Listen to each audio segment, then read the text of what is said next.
La paz de Dios te contigo. Pues muy buenas tardes a todos. Qué bendición que podamos estar congregados otra vez. Es muy emocionante lo que estamos viendo, lo que estamos considerando cada lunes.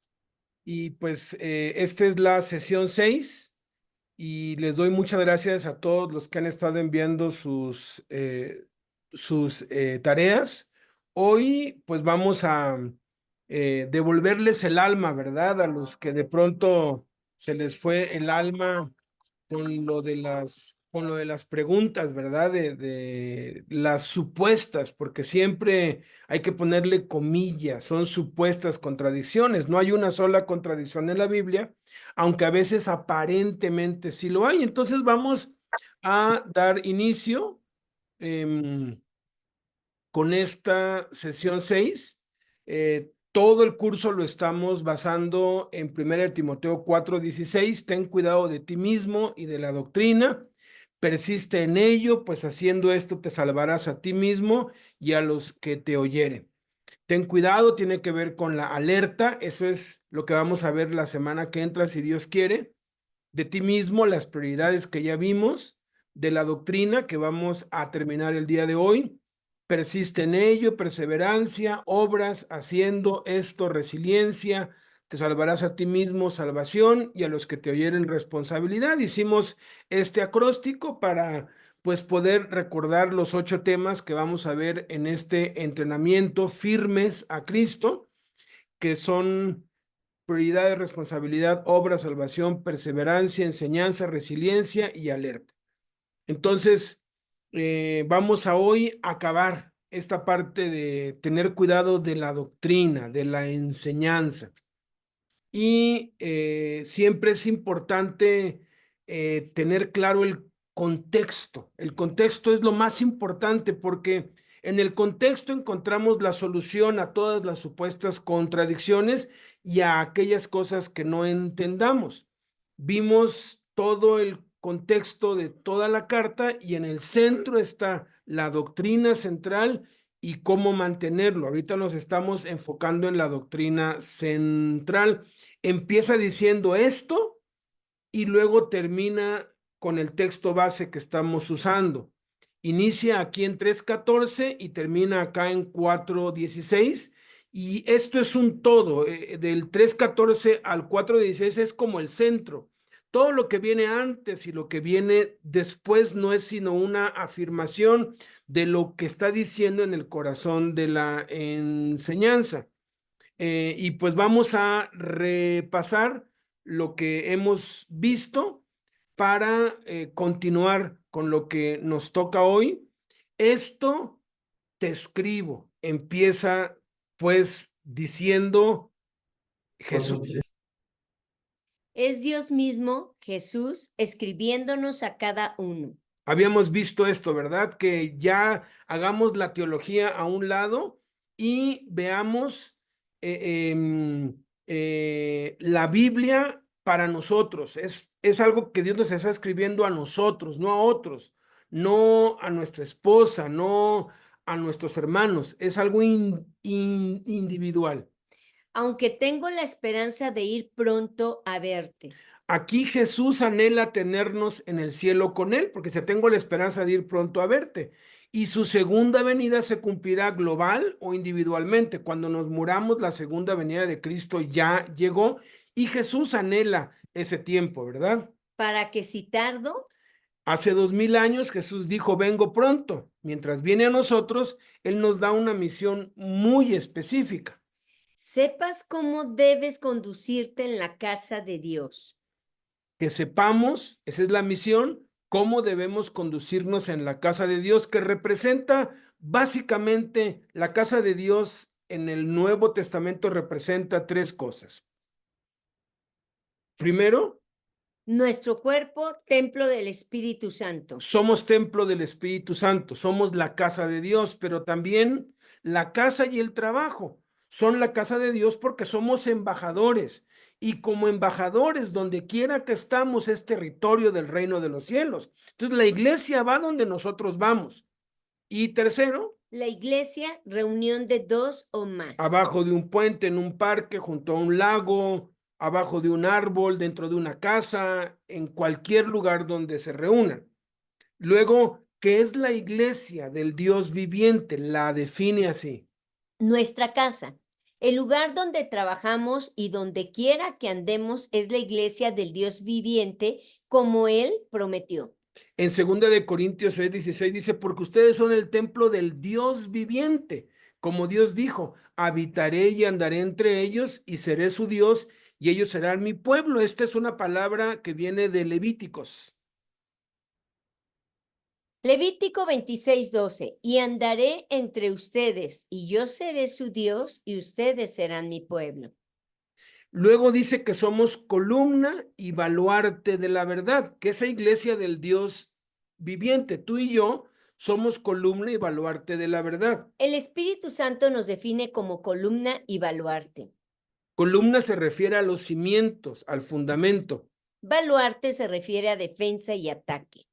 como Esdras y Nehemías. Primero establecemos el baluarte y luego edificamos. Y es una cuestión que los soldados saben. Antes de atacar o de construir, primero toman una posición segura y ya que tienen una defensa segura, empiezan a construir lo que sea que tengan que construir, porque el baluarte es lo primero. E indiscutiblemente continúa entonces y establece aquí, grande es el misterio de la piedad. Qué hermoso, ¿verdad? Está hablando de Jesús. Dios fue manifestado en carne, justificado en el Espíritu, visto de los ángeles, predicado a los gentiles, creído en el mundo, recibido arriba en gloria. La divinidad de Jesús es la verdad central del Evangelio. Mateo 16 del 16 al 18. Respondiendo Simón Pedro dijo, tú eres el Cristo, el Hijo del Dios viviente. Entonces le respondió Jesús, Bienaventurado eres, porque no te lo reveló carne ni sangre, sino mi Padre que está en los cielos. Y yo también te digo que tú eres Pedro, y sobre esta roca edificaré mi iglesia, columna, y las puertas del Hades no prevalecerán contra ella. Baluarte. noten esto, la primera vez que Jesús menciona la palabra iglesia, está estableciendo ahí la columna y el baluarte, porque dice, edificaré mi iglesia, pero va a querer ser destruida. Por eso es que las puertas del Hades no prevalecerán contra ella. Aquí lo está estableciendo. Y cuando dice sobre esta roca, no está diciendo que Pedro es sobre quien va a edificar la iglesia. Es importante conocer los hebraísmos, así como los mexicanismos. Hay muchos mexicanismos, muchas frases que solamente entendemos en México. Y sobre esta roca significa, de acuerdo a la cultura de esa época y a los hebraísmos usados en esa época, a una confesión. Es lo que ahora en México le denominamos soltó la sopa, ¿verdad? O se ponchó, ¿no? Si alguien escribiera y entonces soltó la sopa, ¿no?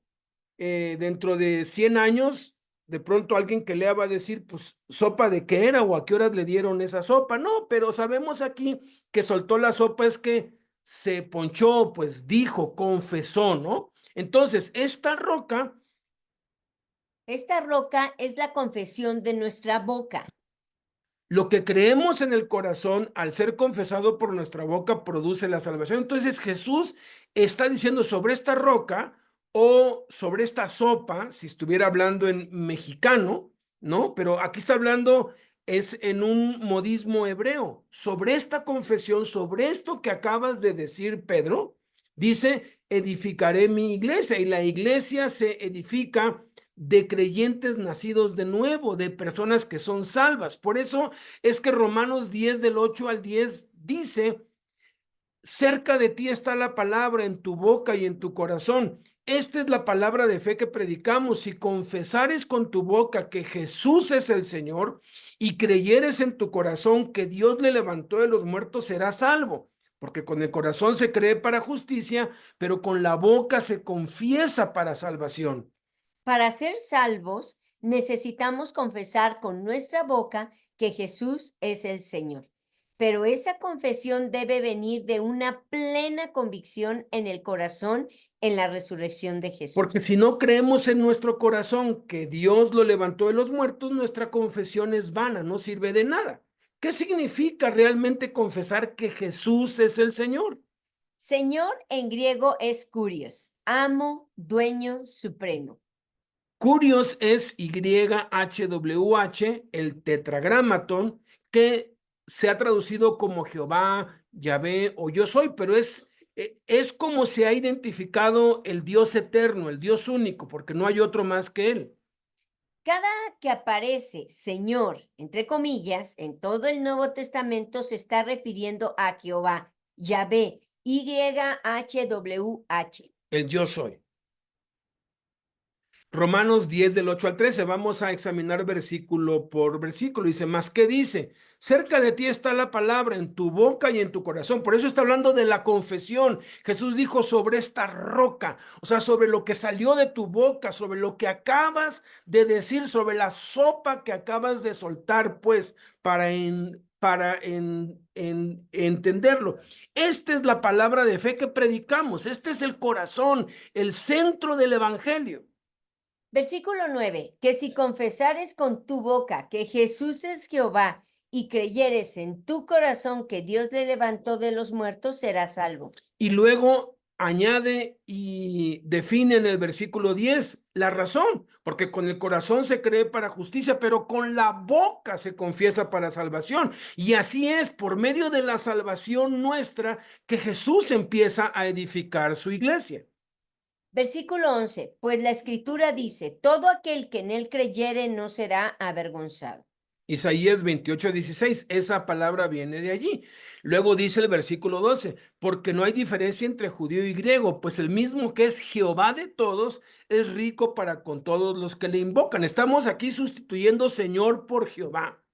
Versículo 13, porque todo aquel que invocare el nombre de Jehová será salvo. Joel 2:32. Entonces, Jehová, Curios, Señor, se está refiriendo a lo mismo.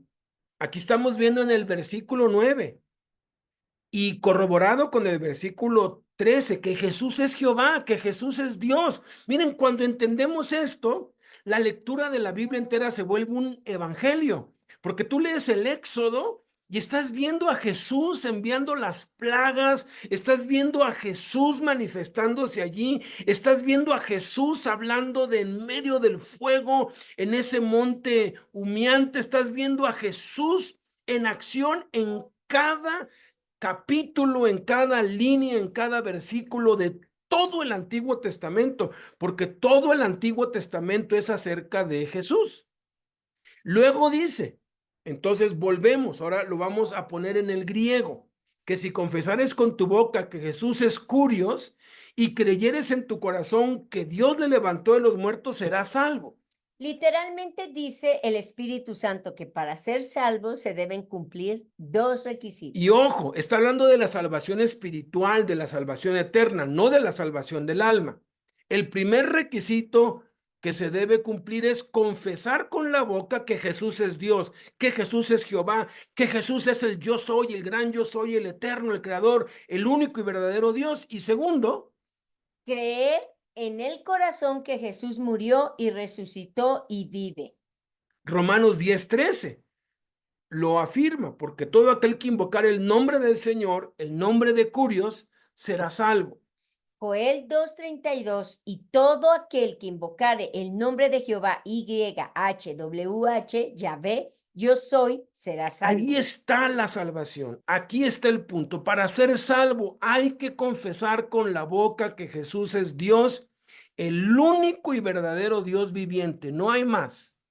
Por eso la divinidad de Jesús es la verdad central, porque de eso depende la salvación. Es la verdad más importante, porque si creemos todo lo que dice la Biblia, pero no creemos que Jesús es Dios, no somos salvos, porque la salvación depende de esa confesión y la iglesia Jesús la edifica a partir de allí. Edificaré mi iglesia. Está hablando de la columna. Y luego dice, las puertas del Hades no prevalecerán. Está hablando del baluarte, que tenemos que resistir y que defendernos y derrotar a las tinieblas. Pero la confesión debe ser resultado de una convicción en el corazón, pues de otro modo es una confesión vana e inútil. ¿Cómo saber si mi confesión es genuina y verdadera? Jesús lo dijo en Mateo 7:21, no todo el que me confiesa, Señor, Señor, entrará en el reino de los cielos, sino el que hace la voluntad de mi Padre. Lucas 6:46. ¿Por qué me llaman Señor, Señor y no hacen lo que yo digo? Lo que creemos en el corazón determina lo que confesamos con la boca, y lo que confesamos con la boca determina qué hacemos y cómo vivimos. La confesión genuina y verdadera se demuestra con las obras. Por eso Satanás ataca la inspiración de la Biblia, porque si logra poner en duda un solo versículo, pone en duda toda la Biblia, y eso afecta no solamente nuestra mente, sino también nuestra alma, pues nos angustia y por consecuencia deteriora nuestra conducta. De allí la importancia. Por eso es que inmediatamente después de establecer la doctrina central del Evangelio, la divinidad de Jesús, dice, pero el Espíritu dice claramente que en los postreros tiempos algunos apostatarán de la fe, escuchando a espíritus engañadores y a doctrinas de demonios por la hipocresía de mentirosos que, teniendo cauterizada la conciencia, prohibirán casarse y mandarán abstenerse de alimentos que Dios creó para que con acción de gracias participasen de ellos los creyentes y los que han conocido la verdad. la mayoría de las sectas falsas se basan en apariciones de ángeles o vírgenes con un mensaje diferente al Evangelio.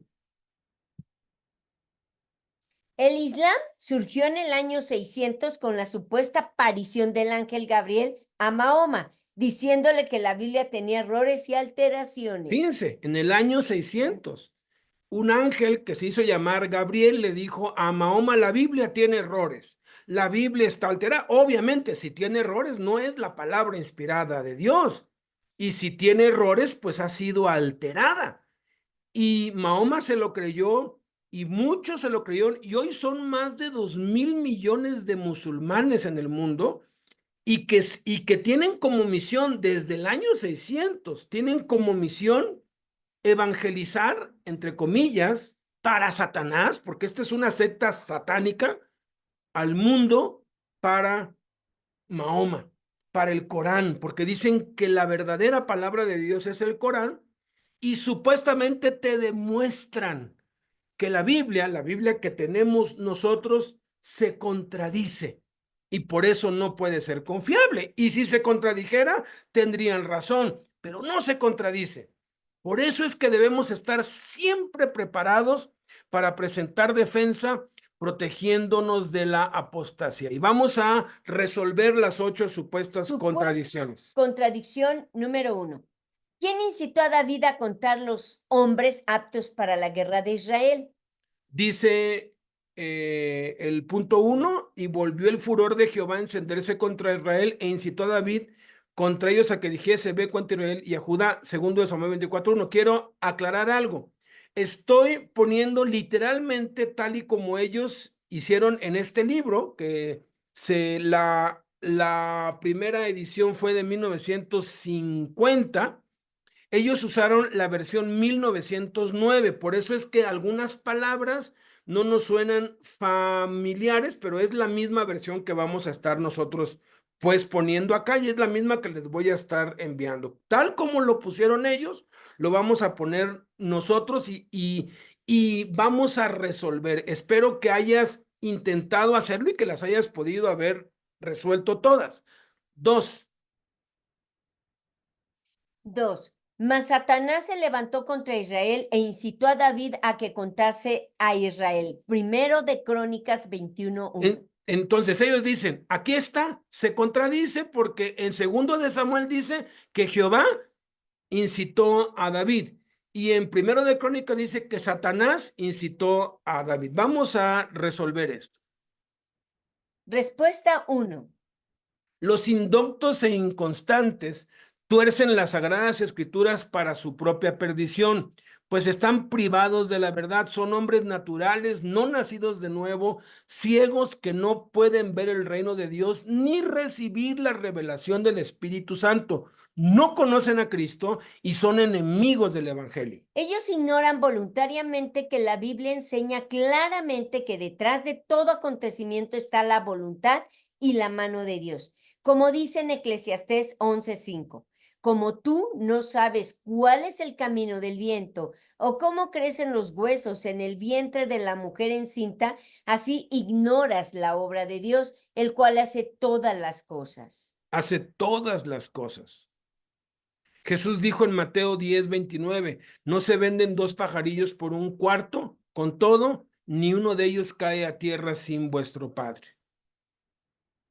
Ni uno de ellos. Dios está al tanto de todo, hasta de los pajarillos. Dios es todopoderoso y sabe y conoce y controla todo como revela El Él. Espíritu Santo en Salmo 147:4, que Él cuenta el número de las estrellas, a todas ellas llama por sus nombres. Y en Lucas 12:7, que dice que aún los cabellos de nuestra cabeza, de todos y cada uno, están todos contados. En el libro de Job vemos con claridad cómo Satanás no puede hacer nada si Dios mismo no le da permiso. Y Jesús enseñó que ni siquiera puede tocar a los hijos de Dios a menos que Dios lo conceda. Dijo también el Señor en Lucas 22:31 al 32, Simón, Simón, he aquí Satanás os ha pedido para zarandearos, como a trigo, pero yo he rogado por ti, que tu fe no falte. Era necesario que la profecía de Zacarías se cumpliera.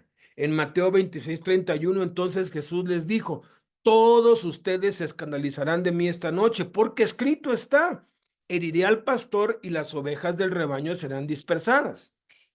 Entonces Dios usó a Satanás para que la profecía se cumpliera, ya que Satanás es, por así decirlo, el instrumento de Dios para que sus planes y propósitos divinos se cumplan en este mundo caído y perdido. Es como un perro rabioso que no entiende nada, simplemente ataca cuando le sueltan la correa. Satanás no puede hacer nada sin el permiso de Dios y tampoco entiende el plan y la sabiduría de Dios y mucho menos recibe la revelación del Espíritu Santo. Y muchas veces en la Biblia descubrimos que Dios mismo es quien incita a Satanás a que se cumplan las profecías escritas, tal como revela el Espíritu Santo. En 1 Corintios 2, del 7 al 8, dice, mas hablamos sabiduría de Dios el misterio, la sabiduría oculta, la cual Dios predestinó antes de los siglos para nuestra gloria, la que ninguno de los príncipes de este siglo, hablando de los demonios, dice, conoció, porque si la hubieran conocido, nunca habrían crucificado al Señor de gloria.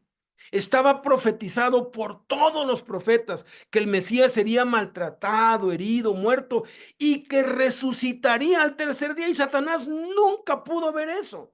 Si Satanás hubiera entendido el plan y la sabiduría de Dios, jamás hubiera tentado, perseguido y acusado a Jesús para que fuese llevado a la muerte, porque fue por medio de la muerte de Jesús que vendría la victoria final de Dios sobre el diablo. Como dice en Hebreos 2:14, así que por cuanto los hijos participaron de carne y sangre, él también participó de lo mismo para destruir por medio de la muerte al que tenía el imperio de la muerte, esto es, al diablo.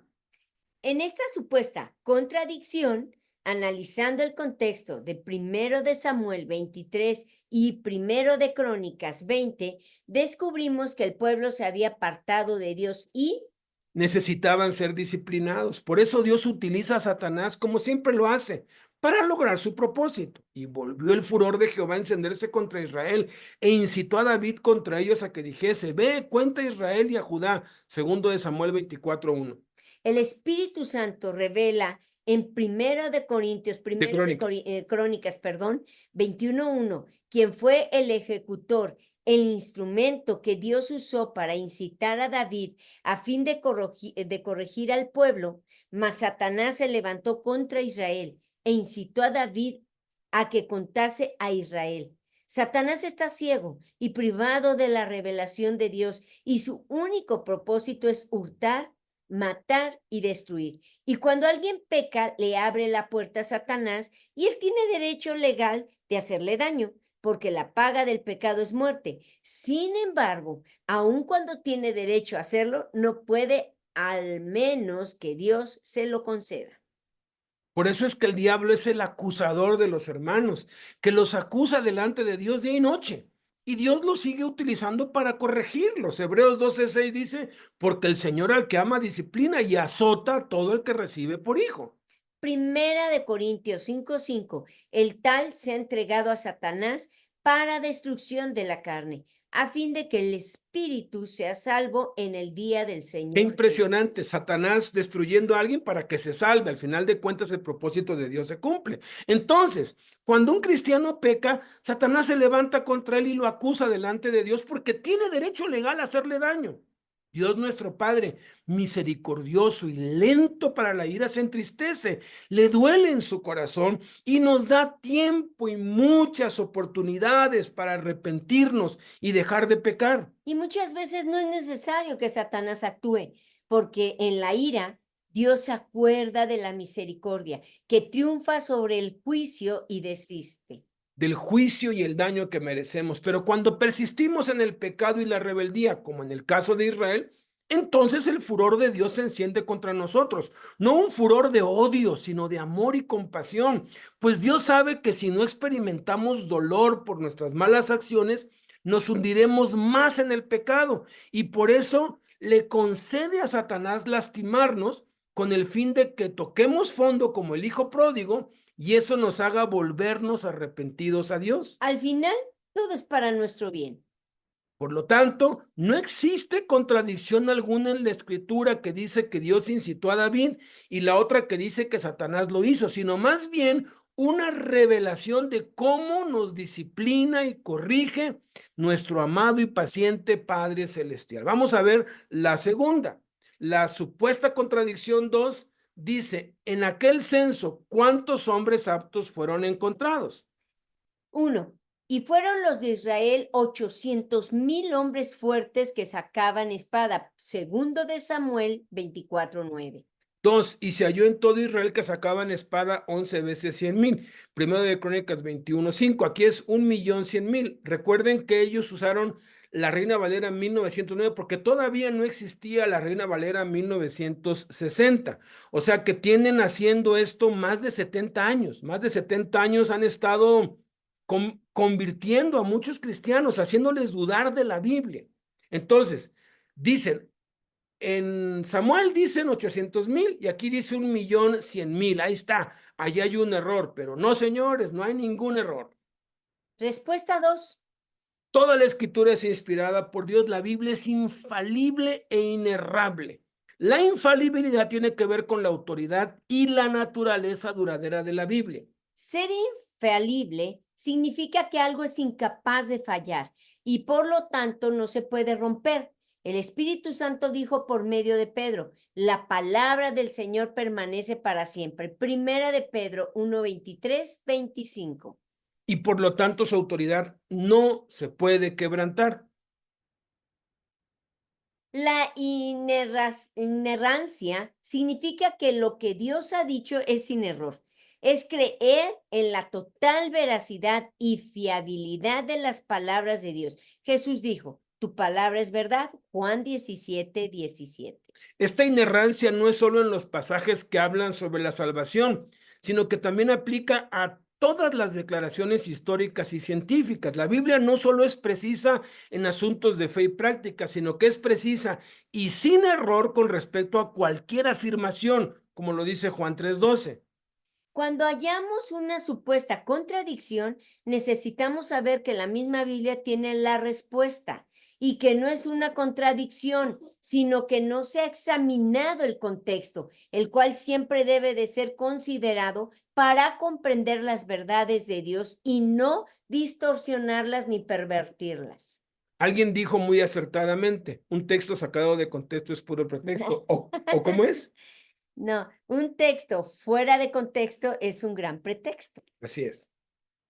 Los impíos y enemigos del Evangelio toman textos de la Biblia y los sacan de contexto para atacar a Dios, ridiculizar a los que sacan de contexto y para ridiculizar A a los los cristianos. cristianos y sobre todo para justificar su pecado y seguir viviendo perdidamente. Satanás mismo usa la Biblia fuera de contexto para engañar y desviar a los creyentes. Lo vemos claramente cuando tentó a Jesús y usó palabras de la Biblia del Salmo 91, pero sacadas de contexto.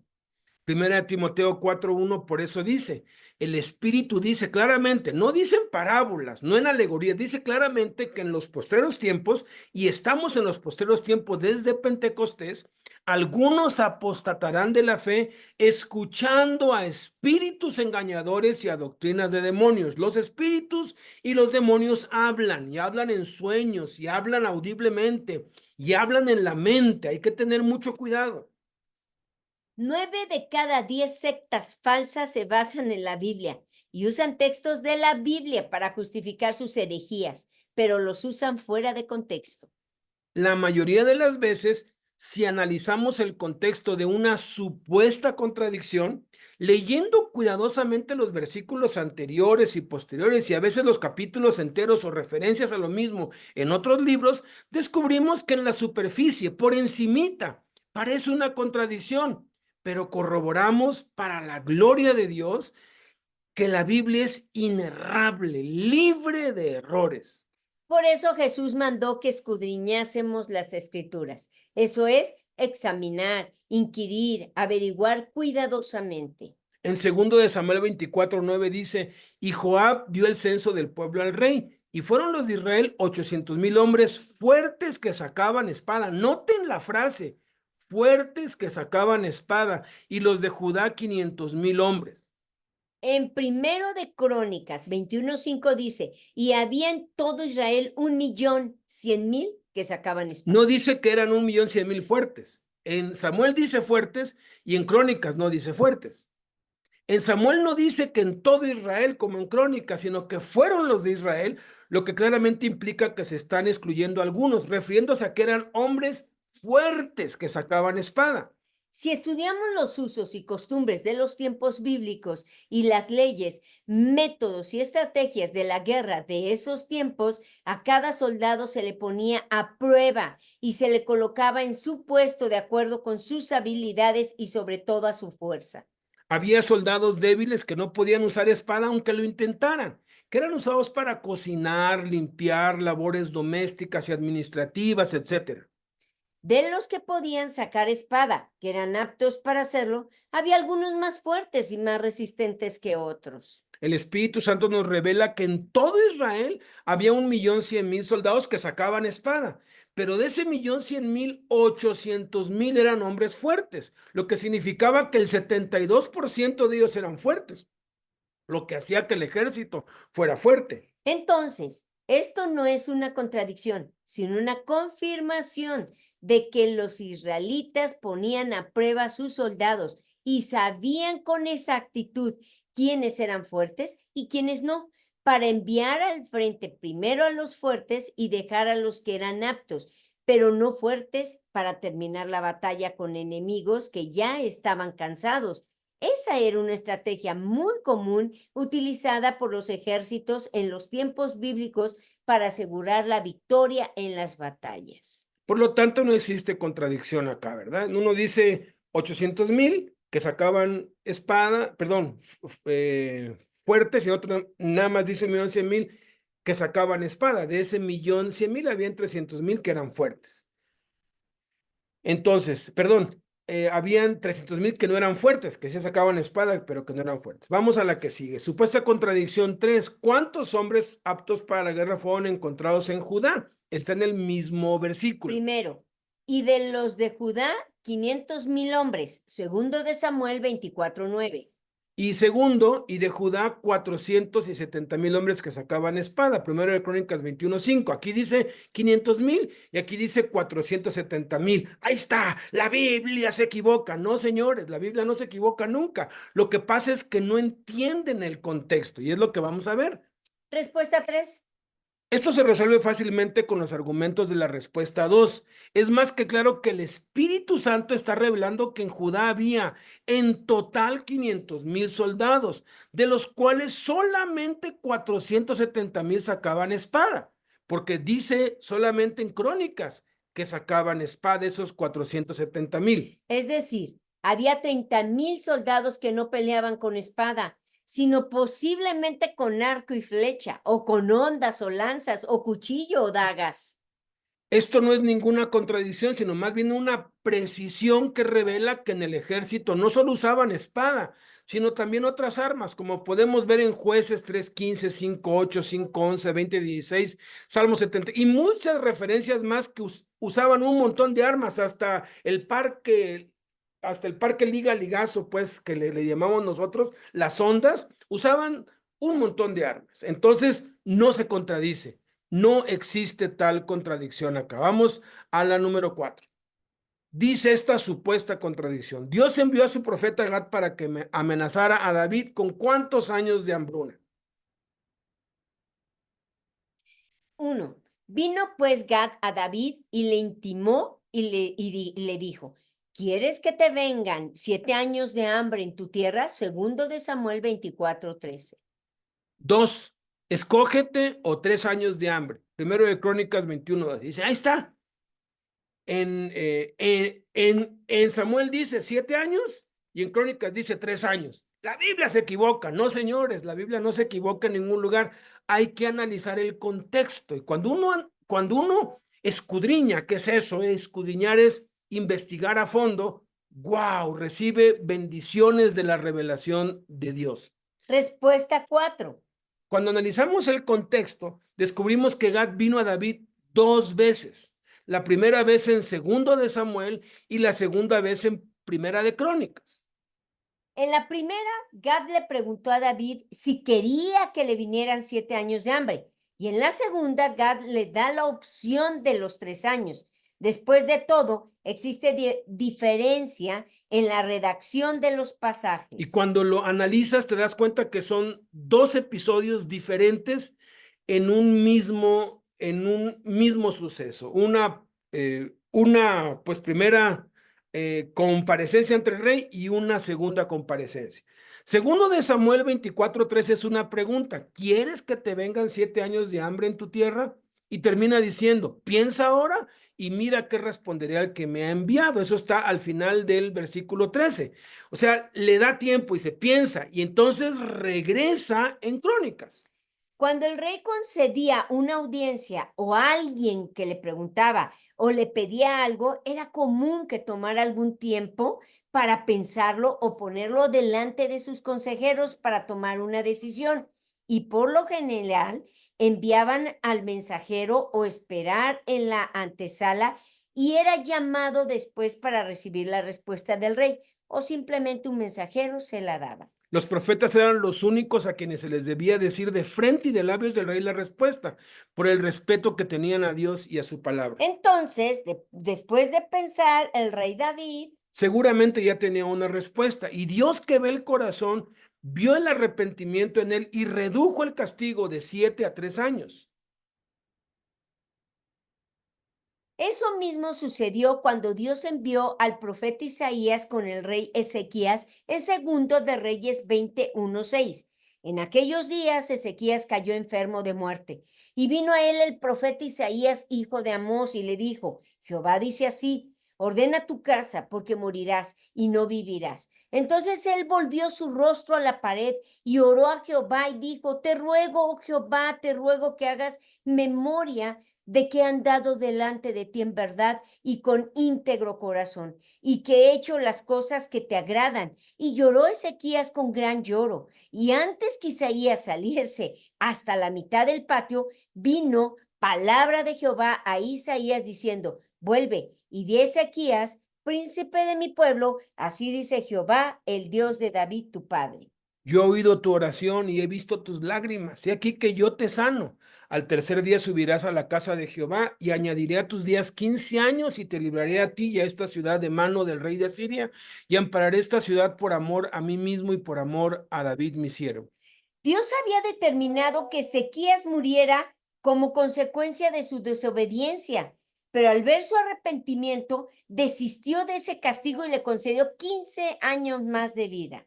No nos dice ni Samuel ni Crónicas qué es lo que oró David o qué pensó después de la primera audiencia en segundo de Samuel. Pero cuando Gad comparece de nuevo delante del rey, no le pregunta, sino más bien le da una orden de parte de Dios, mostrándole que ha hallado misericordia y por así decirlo, su sentencia ha sido reducida. Y viniendo Gad a David le dijo, así ha dicho Jehová, escoge para ti o 3 años de hambre o por 3 meses ser derrotado delante de tus enemigos con la espada de tus adversarios o por 3 días la espada de Jehová, esto es la peste en la tierra y que el ángel de Jehová haga destrucción en todos los términos de Israel. Mira pues qué respondería al que me ha enviado. Entonces David dijo a Gad, estoy en grande angustia. La respuesta de David denota angustia y arrepentimiento. Entonces no es una contradicción, sino una reafirmación de que nuestro amoroso Dios es misericordioso y que si bien no dejará sin castigo al culpable, se compadece de nosotros y al corazón contrito y humillado no lo desprecia a Dios. Por tanto, no existe ninguna contradicción. Vamos a la 5, supuesta contradicción 5. ¿Cuál era la edad de Ocosías cuando comenzó a reinar en Israel? 1. De 22 años era Ochosías, cuando comenzó a reinar. Segundo de Reyes, 8:26. Y 2, cuando Ocosías comenzó a reinar era de 42 años, segundo de Crónicas 22:2. O tenía 42 años o tenía 22 años. Respuesta 5. Lo primero que tenemos que descifrar en el contexto es cuál era la edad de Ocosías para después poder resolver el asunto de la diferencia entre segundo de Reyes y segundo de Crónicas. Pues existe información suficiente en el contexto bíblico para probar la edad correcta de ambos hombres cuando comenzaron sus reinos particulares sobre Judá. Ocosías reinó sobre Judá alrededor del año 841 a.C.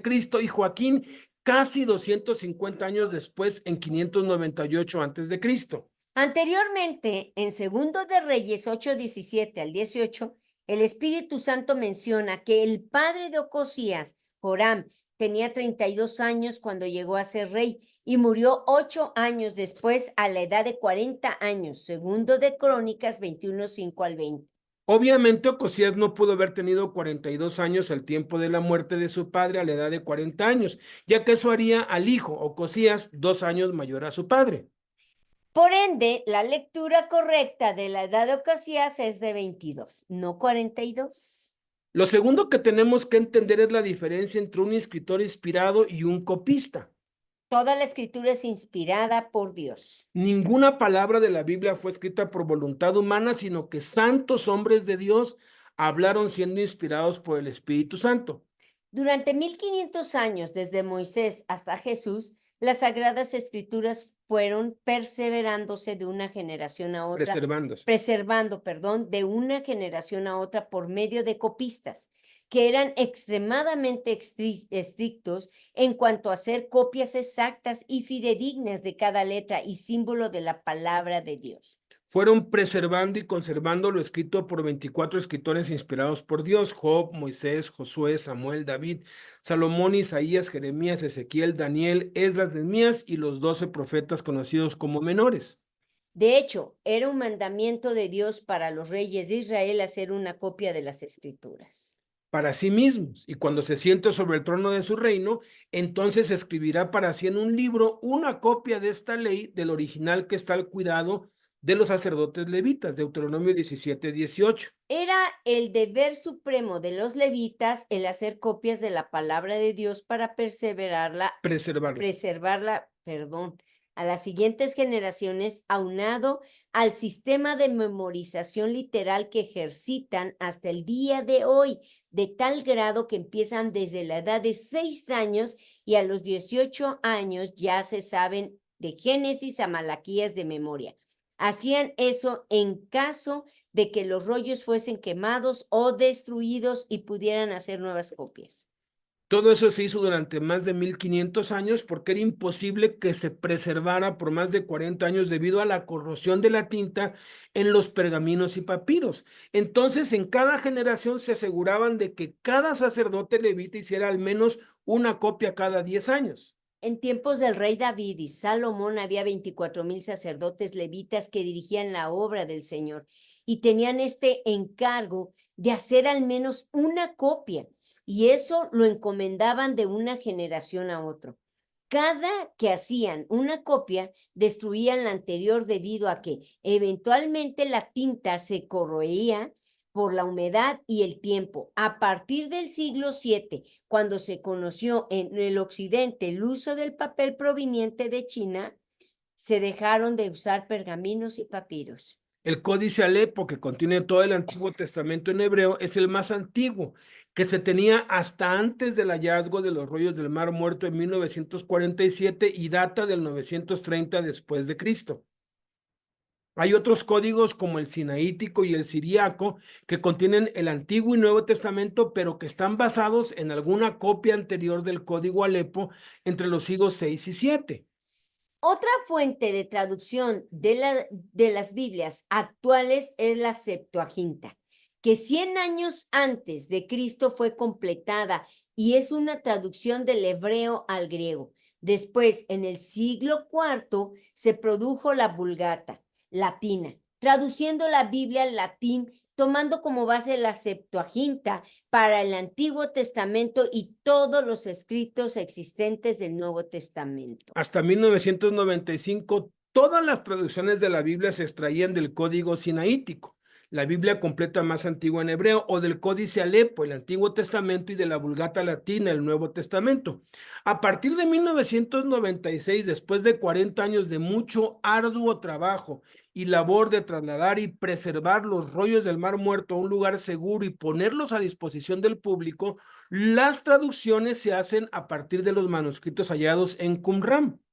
Los manuscritos del Mar Muerto o rollos del Qumran, llamados así por haberse encontrado en cuevas situadas en Qumran, Cisjordania, a orillas del Mar Muerto, son una colección de 972 manuscritos. La mayoría datan del año 250 a.C. al año 66 después de Cristo, años antes de la destrucción del segundo templo de Jerusalén. Los primeros 7 manuscritos fueron descubiertos accidentalmente por el arqueólogo británico Sir Leonard Woolley, gracias a unos pastores beduinos en 1947, en una cueva en las cercanías de las ruinas de Qumran, en la orilla noroccidental del Mar Muerto. Los pastores se encontraban buscando una cabra extraviada. Al lanzar una piedra dentro de la cueva para asustar al animal, sintieron que la piedra golpeó vasijas de cerámica y así encontraron los recipientes donde se resguardaron estos papiros. Posteriormente, hasta el 1956 se encontraron manuscritos en un total de 11 cuevas de la misma región. Algunos de estos manuscritos constituyen el testimonio más antiguo del texto bíblico encontrado hasta la fecha. Entre los manuscritos hallados en las cuevas se encuentran 1. Libros del Tanaj o Antiguo Testamento. 2. Libros apócrifos del Antiguo Testamento, como el libro de los Jubileos, el libro de Enoc, entre otros. 3. Textos exegéticos como los comentarios, Pesarim, a varios libros de la Escritura. 4. Libros propios de la comunidad que produjo estos documentos como reglamentos y oraciones propias. 5. Un rollo de cobre con cuestiones contables y relativas a localización de determinados tesoros. Este hallazgo produjo las traducciones más modernas de la Biblia de las Américas, la Biblia del Jubileo, Dios habla hoy, Nueva Biblia Viviente, Nueva Traducción Viviente, Nueva Versión Internacional, entre otras. Es necesario también hacer notar que el idioma hebreo no tiene vocales. Las vocales fueron añadidas siglos después y la única diferencia en hebreo entre 20 y 40 es una vocal. En hebreo con vocales 20 se escribe así como lo están viendo y 40 es una pequeñísima diferencia, pero sin vocales se escriben de manera idéntica. Solamente quien conoce el contexto puede distinguir el 20 del 40 sin vocales. Sin embargo, gracias a este hallazgo, hoy podemos corroborar que fue el copista que escribió 40 en vez de 20, ya que en los manuscritos que datan de más de 100 años antes de Cristo aparece 22 en 2 de Crónicas 22:2, y eso se corrobora con las versiones. Las Biblias de las Américas, o Cosías tenía 22 años cuando comenzó a reinar y reinó 1 año en La Jerusalén. Biblia del Jubileo también dice que tenía 22 años. Dios habla hoy 22 años. Nueva Biblia Viviente 22 años. Nueva traducción 22 años. Nueva versión internacional 22 años. Reina Valera actualizada 2015 22 años. Entonces, no hay ninguna contradicción debido a que en los manuscritos más antiguos no existe discrepancia. Entonces no hay ningún error acá. Vamos a las 6. ¿Cuál era la edad de Joaquín cuando se convirtió en rey de Jerusalén? 1. De 18 años era Joaquín cuando comenzó a reinar. Segundo de Reyes 24:8. De 8 años era Joaquín cuando comenzó a reinar. Segundo de Crónicas 36:9. Respuesta 6. La respuesta a esta supuesta contradicción es la misma que la respuesta 5. En el caso de Ocosías, un copista simplemente escribió 20 en vez de 40. Y en el caso de Joaquín, segundo de Crónicas 36:9, el escriba solo omitió un 10, la letra Yod, que es una cosita así, lo cual cambió la edad a 8, hebreo Het, en vez de 18, hebreo el Het con el Yod, ¿verdad? Además, podemos verificar con claridad el contexto qué edad realmente tenía Joaquín cuando comenzó a reinar. No existe duda que Joaquín comenzó a reinar a la edad de 18 años, no a los 8 años, pues Ezequiel 19:5-9 establece esta conclusión, donde Joaquín aparece como andando entre leones, arrebatando la presa y devorando a hombres. Además, es poco creíble que se describe a un niño de 8 años como alguien que hizo lo malo ante los ojos de Jehová. Segundo de Reyes 24:9. Entonces no existe ninguna contradicción aquí tampoco. Vamos con la 7. ¿Cuánto tiempo duró su reinado sobre Jerusalén? 1. Y reinó en Jerusalén 3 meses. Segundo de Reyes 24:8. Y 2. Y reinó 3 meses y 10 días en Jerusalén. Segundo de Crónicas 36:9. Dicen, aquí está, añade 10 días. Respuesta 7. En los tiempos de los reyes se contabilizaban los reinados por años y meses completos, y en solo 2 casos no se redondearon las cifras, en el reinado de David y de Joaquín. Veamos.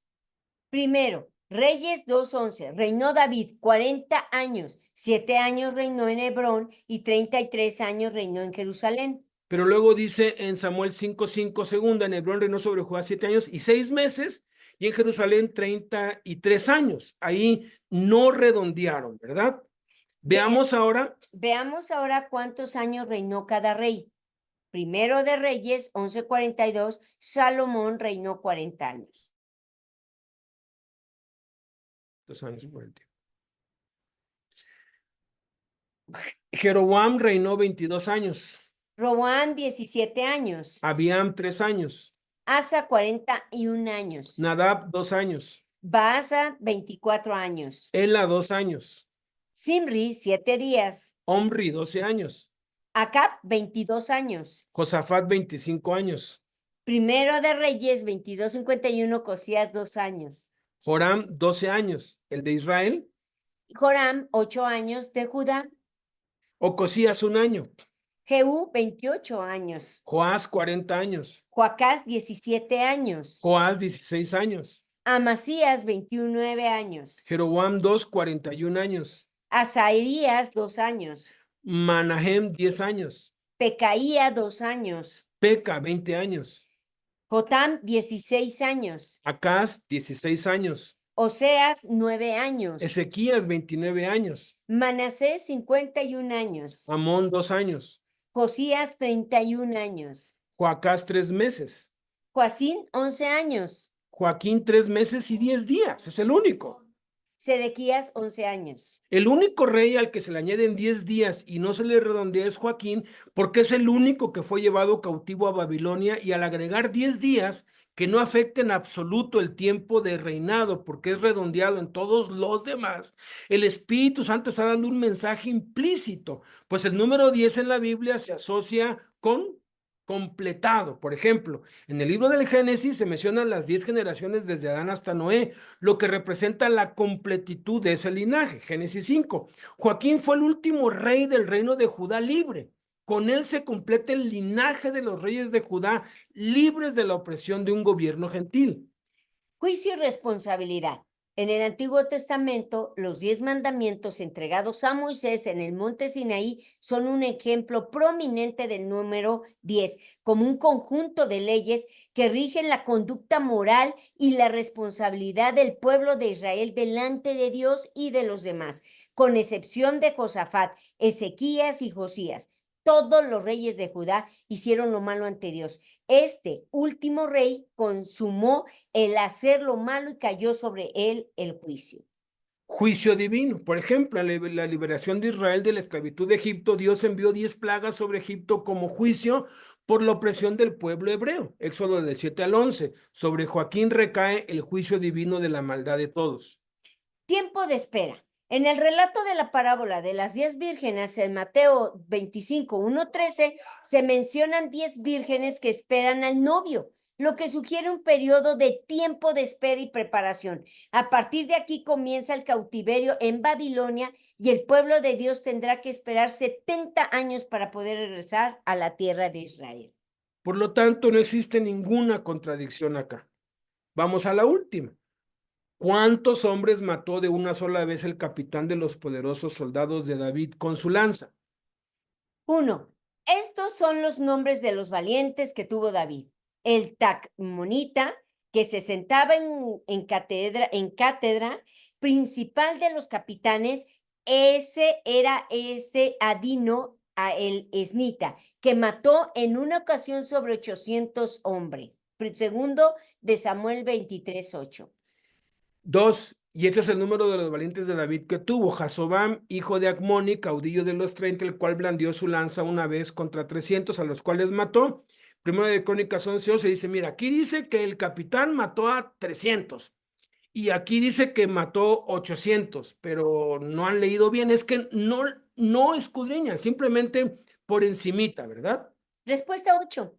En la Reina Valera 60, en 2 de Samuel 23:8, llama a José Basebet el Tacmonita, principal de los capitanes. Este era Adino el Esnita.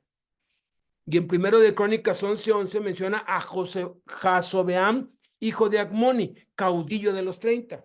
En Samuel habla de José Basebet, principal de los capitanes. En Crónicas habla de Jasobeam, caudillo de los 30. Son dos personas diferentes. ¿Cómo va a haber contradicción si está hablando de dos personas distintas? Ahí se les barrió a los pobres musulmanes, ¿verdad? El ejército de David al inicio se componía de 600 hombres. Cuando ya estuvo en el trono, el número de su ejército creció considerablemente porque se unieron a él los ejércitos de Israel y de Judá. David tenía 30 valientes que sobresalieron de entre todos los que seguían desde la cueva de Adulam, y de esos 30 hubo 3 que superaban en hazañas a todos los demás. El ejército de David se componía básicamente de 3 liderazgos. Joab era el general de todo el ejército, aun cuando no pertenecía a los 30. Sino que ganó su lugar cuando David ofreció el puesto a quien conquistara a los jebuseos. José Basebet, uno de los valientes de David, era el principal de los capitanes bajo el mando del general Joab.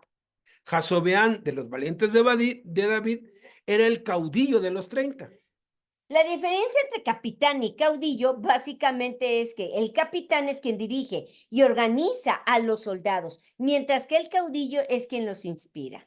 El capitán es una figura militar, mientras que el caudillo es una figura política. El capitán se define por su capacidad militar, el caudillo por su capacidad para motivar. Son dos personas diferentes. Entonces, no puede ser una contradicción porque el texto habla de 2 personas diferentes. Además, si contamos los valientes y héroes de David, que se enumeran en 2 de Samuel 23, 8 al 39, y 1 de Crónicas 11, 10 al 47, corroboramos que eran 37 los valientes de David.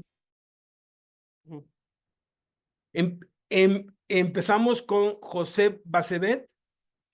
2, Josebeán, hijo de Acmoni. 3, Eleazar.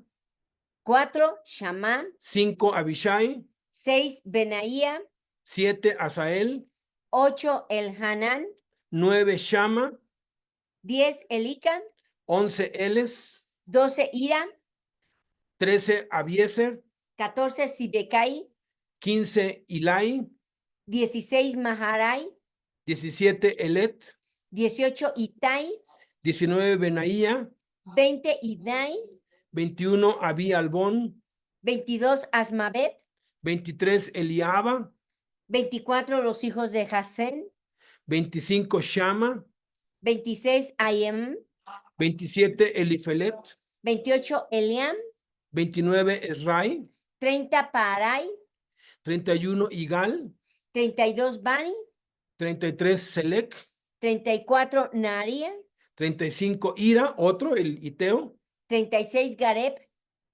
37, Uría, el hitita, 37 en total. No eran 30 los valientes de David, en realidad eran 37, pero se referían a 30 de forma genérica, no numérica. No hay contradicción tampoco acá. Entonces, ten cuidado de ti mismo y de la doctrina, ten cuidado de la enseñanza.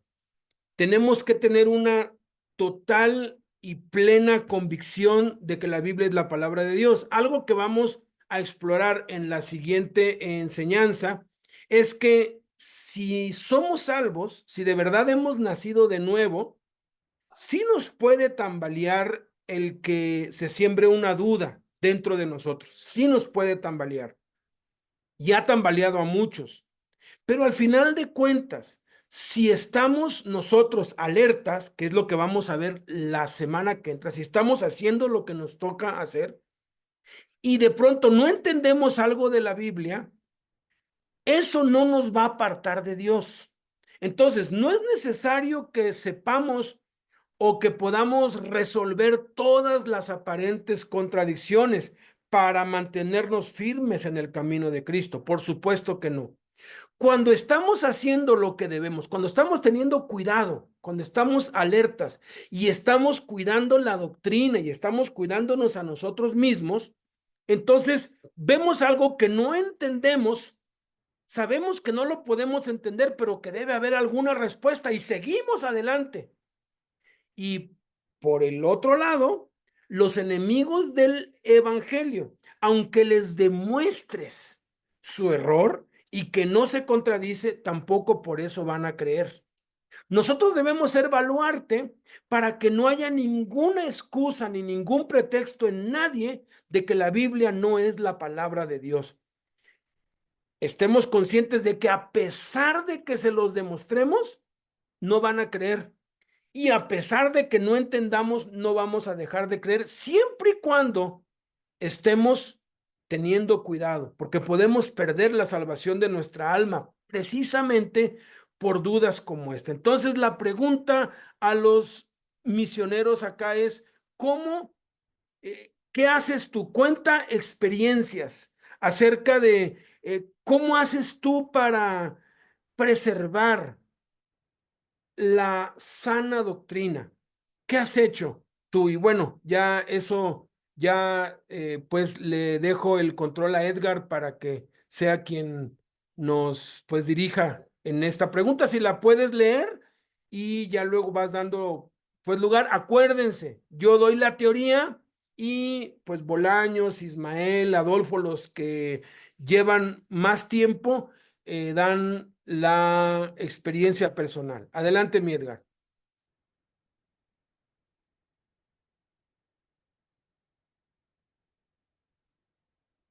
Parece que Se fue. Edgar estaba teniendo algunos problemas, Edgar, con el internet.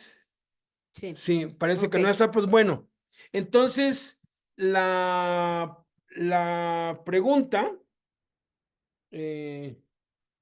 comparte tu experiencia personal de qué procuras y qué evitas para perseverar y mantenerte en la sana doctrina, porque tenemos que procurar ciertas cosas y tenemos que evitar ciertas cosas para mantenernos en la doctrina de Cristo. Adelante, Bolaños. Y enfocar. ¿Estás por ahí, jefe de jefes? Sí, sí, Ahí está. está. Adelante. Aquí ando, Beto. Buenas noches todos. Pues, ¿qué procuro y qué evito? Pues nada más procuro lo que he aprendido, Alberto, lo comentaba yo hace unos días, ¿no? Lo he estado comentando. Porque el mandato que da Jesús, pues es de que de que vayamos a ser discípulos de todas las naciones, bautizarlos en el nombre del Padre, del Hijo y del Espíritu Santo, y enseñarles, ¿no? A todas las cosas que Él nos ha mandado. Entonces, pues yo no he hecho otra cosa o no he intentado otra cosa más que hacer eso. Estar enseñando de manera constante lo que Jesús enseña. Estar enseñando constantemente lo que yo leo en las Sagradas Escrituras. Porque decía yo hace 8 días, para mí, yo hablo, digo, conforme lo he vivido, no,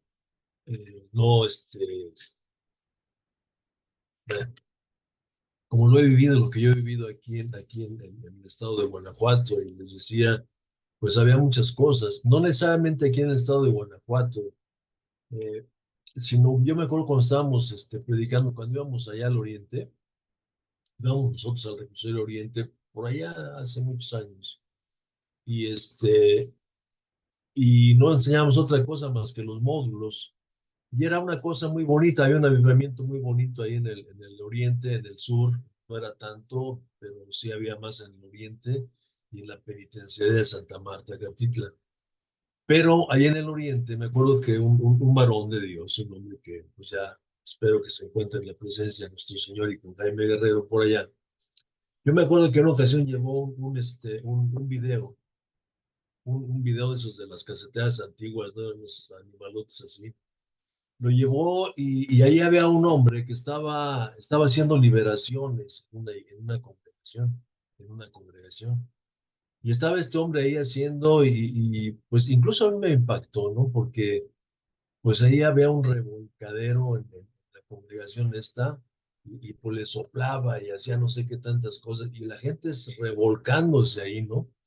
A mí me llamó mucho la atención porque ya habíamos nosotros visto el estudio acerca del Espíritu Santo y qué es lo que hace el Espíritu Santo, o sea, ¿para qué vino el Espíritu Santo? Y esas cosas que me chocaron en la mente, ¿no? Y, y pues me puse desde ese momento a investigar un poco, a ver qué era lo que estaba pasando, porque a mí se me hacía algo imposible que en una comunidad cristiana, que en un lugar cristiano, donde pues, estás en la iglesia, son cristianos, en la congregación, y se me hizo imposible esto, ¿no? ¿Cómo es que están ahí? Y bueno, ahí me empecé a meter, ¿no? Después de algunos años, yo me acuerdo muy bien, uno de las personas que están ahí sirviendo en el Oriente, después de algunos años que fui a México, entré yo incluso algunas pláticas, yo nunca le platiqué esto a Alberto, ya cuando me venía yo para acá, para el estado de Guanajuato, pues fui yo como a despedirme de los muchachos, y este muchacho así me habló así, no, es que vas a fracasar, porque no llevas el Espíritu Santo y no sé qué, y de acuerdo a lo que ellos querían en ese momento, ¿no? Pero les repito, yo me di a la tarea de investigar a ver qué era lo que estaba pasando, ¿no? Incluso yo hace poco escuchaba, ya estoy brincando, pero voy a tratar de no tardar.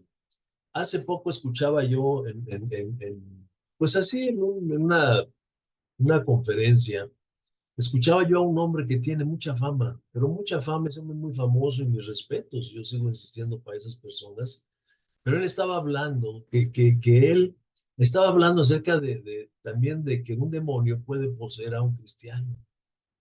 Y yo dije, ay caray, ¿cómo está este cuate hablando de estas cosas, no? Cosas que les digo, cosas que he escuchado, cosas que escuché en aquel entonces, la situación que yo viví aquí en León cuando yo llegué, que empezaba a ver tantas doctrinas, la situación que viví yendo al Cerezo, a los cerezos aquí en León, o que cualquier cantidad de enseñanzas, ¿sí? Entonces, yo tuve una gran bendición aquí en Cerezo de Puentecillas, en Guanajuato, porque venía un hombre, cada 15 días venía de la Ciudad de México, del Estado de México, y él venía aquí a Guanajuato, él era de una denominación, de una congregación de las esas grandotas de allá de México desde aquel entonces, y traía unas enseñanzas un poco diferentes, ¿no? Entonces este hombre me atacaba pues, de una manera impresionante, hablando. Un día dijo que cuando yo predicaba me salían los diablos de la boca. Y imagínense las broncas que se armaban ahí en el grupo de los muchachos. Entonces yo la verdad sentía mucha impotencia porque la verdad yo había sido discipulado y todo. Yo por eso les decía el otro día, qué bendición tienen ustedes de estar ahí cerquita de Beto, porque están recibiendo muchas cosas que hace 30 años, 30 y pico de años, pues no las teníamos, no las tuvimos nosotros, ¿verdad? Tuvimos esa cosa del empuje con el Espíritu de Dios y el enjundia de Beto y de Jaime, esas cosas, nos vimos con eso, ¿no? Y con lo que entendíamos en aquel entonces. Pero me vi precisado a estudiar, a escudriñar, exactamente a eso, a escudriñar, por esa necesidad, porque pues era una cosa que yo llegaba al Cerezo y ya me tenían ahí con un montón de cosas que dice aquel que no es cierto y aquí y allá, y cómo les compruebo yo con las Sagradas Escrituras, ¿no? Entonces no fue más que meterse a estudiar, a escudriñar la palabra. Y yo les digo, en ese sentido, ahorita que tocaba Beto lo de la teología, yo me tuve que meter a tomar cursos de teología, me tuve que meter a estudiar teología, me tuve que meter a estudiar otros tipos de doctrinas, otras enseñanzas, pues precisamente para poder caminar, o sea, para tener yo bases, para tener firmes, cosas firmes. Tenía yo la palabra de Dios. Yo estoy plenamente convencido que la Biblia es la palabra de Dios y de ahí nadie me va a mover, ni me movieron en aquel entonces. Pero yo necesitaba argumentos para enseñarles a estos muchachos, porque de alguna manera mi responsabilidad, y yo tenía que darles seguridad. Yo les repito, fue la primera lección que nos dio Jaime, seguridad, ¿no? Entonces, pues a estudiarle, a escudriñar y a no moverme de ahí, a enseñarle a las personas lo que el Espíritu me iba revelando a mí y enseñarlo, ¿no? Está mal que yo lo comente en este momento, pero incluso ahí está Adolfo, que el otro día lo comentaba. Adolfo se congregaba en otro lugar y bueno, pues el muchacho este aceptó que estuvieran ellos en el Ministerio de Cárceles, pero en algún momento tuve que darme unos agarrones también con este hombre porque, o sea, no porque yo lo quisiera, ¿no? Sino porque él me rebatía. Un día fue y estuvo en un estudio con nosotros y rebatía muy fuerte, pero de acuerdo a sus enseñanzas de él. Y a mí lo que me interesaba, pues yo estaba discipulando a Adolfo y a Toy, y Carmen y Rosy, y entonces pues yo tenía que sacar argumentos, ¿no? Para demostrarles que estas cosas eran así, ¿no? Y bueno, pues eso es lo que me tocó vivir y por eso yo no me muevo, yo no me muevo de los evangelios, no me muevo del Nuevo Testamento, pero también es justo decir que siempre estoy haciendo comparaciones entre el Nuevo Testamento y el Antiguo Testamento. Porque Jesús no puede enseñar otra cosa más que lo que oyó del Padre, lo que él dice ahí en Juan capítulo 17. Las palabras que tú me diste yo se las he dado, ¿no? Por eso creyeron que vengo de ti. Entonces Jesús repite la doctrina del Padre. Jesús está repitiendo lo que está en el antiguo pacto. Y las profecías, ¿verdad? Que el estudio que tenemos, más de 300 profecías, ¿no? Que se cumplen en la persona de Jesucristo. Entonces, estar ahí metido en esta situación, yo, pero también estar enseñando a la gente que Dios pone delante de mí, estar enseñando eso. Y siempre, como lo está haciendo ahorita Alberto, da claro, yo en otro nivel, pero estar siempre señalando el error y comprobando con la palabra de Dios. Comprobando con la palabra de Dios. Porque no, yo estoy siendo discipulado, pero me toca también estar discipulando a otra gente. ¿Para qué? Para que esta gente predique con verdad. Para que cuando vayan y vayan con alguien, con un prosélito, vayan con alguien, ¿verdad? Vayan con verdad. Y esta persona realmente venga al arrepentimiento, venga a Cristo Jesús, pero con verdad. Que tengan bases firmes y sólidas para caminar en la palabra de Dios. Pero la verdad, ¿no? La verdad, porque ¿qué nos han enseñado nosotros, ¿no? ¿Cómo es que de pronto alguien va a detectar lo que es una mentira? ¿Cómo la van a detectar? Conociendo la verdad. Aquel ejemplo que me pusieron a mí hace muchos años, ¿verdad? De cómo les enseñaban a estos hombres a detectar los dólares falsos. Pues cuente y cuente y cuente y cuente billetes verdaderos, ¿verdad? Así que cuando nosotros escuchamos la verdad, somos estudios en la verdad, y escuchamos por ahí alguna cosa rara, inmediatamente brinca aquí en el oído. Inmediatamente nos damos cuenta que eso no es así. Entonces, yo lo que he hecho, mis hermanos, a grandes rasgos, es eso, buscar con todo mi corazón la verdad, porque además eso fue lo que Jesús nos dijo, para ser libres de la esclavitud del pecado, conocerán la verdad y la verdad los hará libres. Y yo nada más tengo dos verdades, la verdad mía, ¿no? La verdad de quién soy yo y la verdad de Jesús. ¿Quién es Jesús? ¿No? La palabra de Jesús. Entonces, eso es lo que yo hago y generalmente tratar de evitar. ¿Qué es lo que yo evito? Evito entrar en conflictos con otra gente.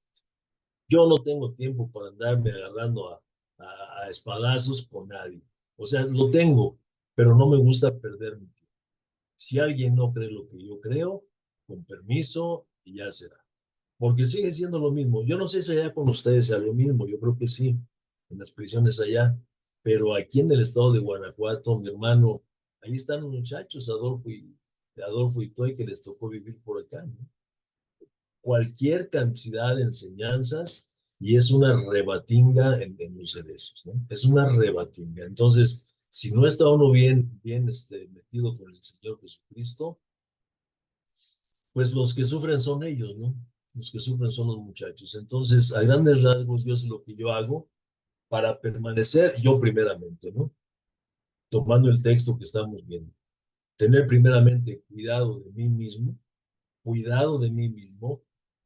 porque como decía ahorita Alberto, aunque esté uno bien firme en la palabra, pues de pronto pueden entrar dudas. Pero si yo dudo de lo que yo creo, si yo dudo de lo que yo estoy enseñando, depende mi seguridad y la gente que me rodea.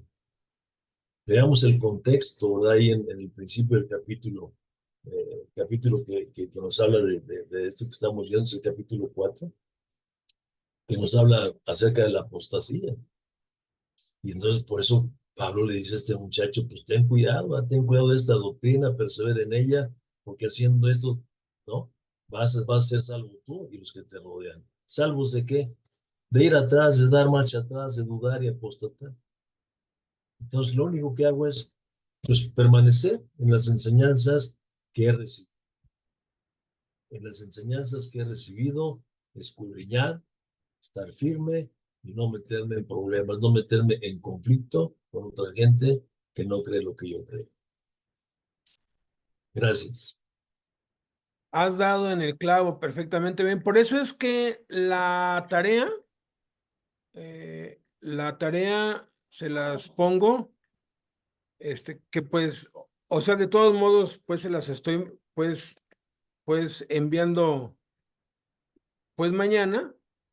La tarea es memorizar la doctrina de Cristo, memorizar Mateo 5, 6 y 7 y enviar en foto evidencia del método que estás utilizando. Obviamente, mira, sí te lo puedes memorizar en una semana, sí puedes. En la cárcel yo les he dicho, miren, yo les he dicho, miren, dentro de 8 días voy a traer una Biblia de estudio Thompson, es más, voy a traer 5. Quien me diga Mateo 5, 6, 7 pues memoria, se la voy a dar gratis, regalada. A mis hijos, yo les puse eso, les dije, miren, para el domingo que entra, quien se sepa Mateo 5, 7, le voy a regalar esto. No, hombre, se lo aprendieron. Cuando te interesa algo, lo haces, pero está bien, no hay problema. Tómate 90 días si quieres. Un versículo diario son 91 versículos, está bien, no hay problema, pero memorízalo. Memorízalo. ¿Por qué? Porque si conoces la verdad, nadie te va a poder engañar. No se trata aquí de estar estudiando todas las sectas y qué dicen, porque vamos a ver que esa es una de las cosas que debemos evitar. Nada más nos envenenan la mente. Se trata es de conocer la doctrina verdadera que está en Mateo 5, 6 y 7. De eso vamos a hablar dentro de 8 días. Te voy a enviar las supuestas contradicciones 9 al 16 para que otra vez se te salga el alma y continúa meditando con los videos y enviando fotos de las respuestas. Más de la mitad no me he enviado, ¿eh? Nada de lo del video 1. Es más, les voy a poner el video 1 otra vez. Ahora sí que para empezar desde cero, no hay prisa, pero sí es importante que lo hagas. Ok, entonces exactamente como dijo ahorita Bolaños, hay que conocer correcta y precisamente la verdadera doctrina para poder detectar los falsos. Adelante, Jordan. Y después le vamos a dar lugar a nuestro hermano Gerardo y luego Carlos quiere pues comentar algo. Adelante, Jordan. Perdón, rápido, es que me emociono y quisiera decir algo muy bueno que nos enseñaste, pues, Me acuerdo que en aquellos tiempos me congregaba ya en una velada, no vimos la película, pero nos diste la película que se llama, de un periodista, pues, que su esposa le salvan la vida a su hija en un Ah, restaurante, sí, sí, sí. eh, eh, y su esposa se convierte a Cristo y el esposo es un investigador, es un periodista, creo, y con tal de que su esposa no creyera en Jesús porque decía que era pura mentira, se pone a investigar, se pone a investigar, ¿cómo se llama? A Cristo, a demostrar que Cristo es un fraude y termina más cristiano que nadie, ¿no? Y y lo que quiero decir, pues, es de que en una de esas va con alguien que es investigador, un científico real, un científico, y que le dice, pero pues usted es muy fácil creer, en esas cosas porque usted es cristiano. Pues, ¿cómo no va a creer si es cristiano? Y dice, no, yo no creo en la Biblia porque soy cristiano, yo creo en la Biblia porque soy científico y me investigué todo eso y me di cuenta que es la pura verdad. Digo, por eso soy cristiano, pero yo no era cristiano. Y dice que una de las ciencias forenses, una ciencia forense es cuando corrobora las contradicciones. De hecho, que dice que en los evangelios hay supuestas o muchas contradicciones entre evangelio y evangelio, pero que eso corrobora la veracidad de los evangelios, corrobora que es cierto. ¿Por qué? Porque es como si sucediera un accidente, ahí hubo un choque, ¿no? Yo estoy en esta esquina y tú estás en la otra esquina y puedes decir, no, pues es que estaba el alto y el otro, no, estaba el siga, sí, pero es que tú estabas allá. Entonces, los testimonios de las diferentes versiones de cada quien, dependiendo de dónde estaba, cómo estaba y qué había pasado, testifican que es realmente verdad. Y ahorita que decías eso de, de David y todo eso, ya me volvió el alma al cuerpo. Ay, gloria a Dios. No, Bueno, no, sí, eso sí me la sabía, la primera sí me la sabía, que Satanás es siervo de Dios. Dante Gebel tiene una predicación que se llama El Diablo de Dios, ¿no? Que es un perro con correa que tiene, así bueno, es un perro controlado. rabioso, así es. Entonces, hay de ti que te suelte Dios los perros, porque ya chafeaste, mijo. Mejor Y, vivir en el temor de Dios, así es. y, entonces la misma Biblia se certifica a sí mismo, como dices, hay que rascarle, investigarle, eso es lo que a veces decimos, no, pues hay que le busque el veto, ¿no? Y que no, pues uno mismo, pues, ¿qué tal? Le he dicho a Dios, y si se mueve el veto, ¿qué voy a hacer? Pues investigale. Entonces, y la otra es de que también nos dijiste, y eso cuando me ha pasado así, digo, pues no entiendo, pero sé que es verdad. No sé cómo funciona la relación de internet, no sé cómo funciona. Ahorita me acaban de poner un interruptor, tardé meses yo, y el señor lo hizo rápido. No sé cómo funcionan las cosas, pero sé que funcionan. Dice que son así, tan simple como eso, pues, que me lo revele, ¿cómo? Y ya, tan simple, Tan, y me desconflictúo.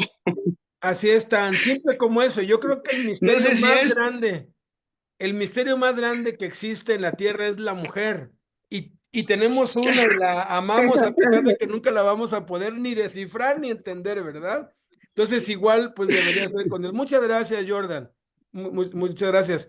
Adelante, gracias a ustedes, Gerardo. los amo. ¿Qué procuras y qué evitas para perseverar y mantenerte en la sana doctrina? Adelante. Gracias, Beto. Buenas noches. Pues mira, eh, procuro lo de siempre, leer, orar y memorizar. La fe viene por el oír y el oír la palabra de Dios. ¿Y qué evito? Pues evito no leer, evito no memorizar y evito, pues ahora sí, no congregarme. O sea, todo lo contrario, ¿no? Y bueno, aunado a esto, pues todo lo que hemos visto, pues tiene que ver también con la fe, porque a nosotros, aunque nos digan algo y aunque uno no tiene todo el conocimiento, al menos yo hablo en lo personal, me mantengo firme, aun cuando me dicen que en una que en una parte de la escritura que dice que 800,000 y en otra 1,100,000, estoy de acuerdo contigo con el estudio que sacaste, porque yo estuve leyendo algo, aunque no anoté nada, porque no hallaba ni qué anotar, la verdad, pero yo me voy a lo práctico, a lo que yo aprendí. Por ejemplo, cuando en un desfile van los soldados marchando y dice, aquí va el batallón 79 de infantería, ¿no? Ahí va marchando. Entonces, un batallón son 600 de tropa, pero cuando una persona conoce, se da cuenta que no todos son de infantería, sino que ahí va desfilando la plana mayor y servicios, y entonces de infantería, todos pelean, pero los que levantan la espada o los que levantan el fusil vienen siendo aproximadamente 450. Pero si una persona tiene ¿cómo se le puede llamar? Una perspectiva y ve así, no, sí son 600, pero él no sabe que ahí van de la plana mayor y servicios, que quiere decir que van enfermeros, van intendentes, van de comunicaciones, y todos esos ya Cocineros, disminuye. limpieza, todo, ¿sí? Exactamente, de todo va. Entonces, pues yo creo que lo principal es leer para poder mantenernos en esa fe, eh, y no dejar lo que la escritura nos ha dicho, ¿no? A lo mejor no vamos a entenderlo todo, todas las cosas con exactitud, pero lo importante es mantenernos ahí para no desviarnos de la sana doctrina. Y como dice la escritura, pues no escuchar doctrinas de demonios que son hasta cierto punto atractivas, las cosas del mundo, la tradición, todo eso nos llama la atención, la euforia que entre comillas con la que se ora en algunos lugares, ¿no? Y todo esto, pero, y me refiero a tantas cosas que hacen como las que dice Bolaños, que no son bíblicas, pero que son atractivas. Y uno debe de evitar el abrir una puerta en ese sentido, ¿no?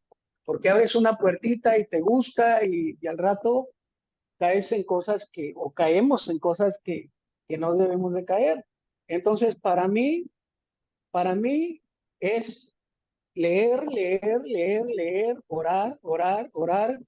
Y aunque cuando viniste aquí que me enseñaste un método para memorizar, es cierto, estoy viendo eso y ya hay cosas que ya te las sabes. No las tienes aquí, pero tal vez no las recuerdas. Pero en el momento que alguien te quiere chamaquear, entonces te das cuenta que no es así. Cuando alguien te saca un versículo o un texto fuera de contexto, te das cuenta que no es así. Aunque no te acuerdes en ese momento, tú lo traes aquí en la cabeza, por eso es importante. En ese momento el espíritu te recuerda. Entonces, pues conclusión, pues lo que hago es leer, leer, leer, leer, leer. ¿Y qué hago? ¿Qué evito? Pues evito mejor no dejar de leer. Eso es lo que evito. Amén, amén. Simple y sencillo, tal como es. Vamos a, a escuchar la experiencia de Humberto Catalán, pero antes Carlos Wingles quiere pues comentar algo. Adelante, Carlitos. Buenas noches, Beto. Primeramente, ¿qué crees? Me hace falta una Biblia Thompson, ¿eh? Me hace falta una Thompson, así que me voy a aprender 5. Más bien ya me lo sé, te lo digo y ya Yo me la la. puse primero. Yo Ok, la pedí primero ahí en el chat. después por teléfono me lo dices Bueno, no, por videollamada para que yo vea que no lo estás bueno, diciendo. está bien. Bueno, Adelante. primeramente comentarte que es de gran bendición lo que nos están enseñando, ¿no? Pero con respecto a las contradicciones, yo me he dado cuenta de algo, Beto, ¿no? La mayoría de las contradicciones son cuestiones de números, la mayoría, ¿no? Y me he dado cuenta que las personas que siempre buscan en un momento dado hacerte ver que hay una contradicción en la Biblia, son personas que vienen de otro cimiento, de una doctrina en ocasiones mala, torcida, ¿no? También me he dado cuenta que, por ejemplo, cuando uno es niño espiritualmente, anda uno en esa búsqueda, en donde realmente uno quiere encontrar la verdadera doctrina, la verdad, ¿no?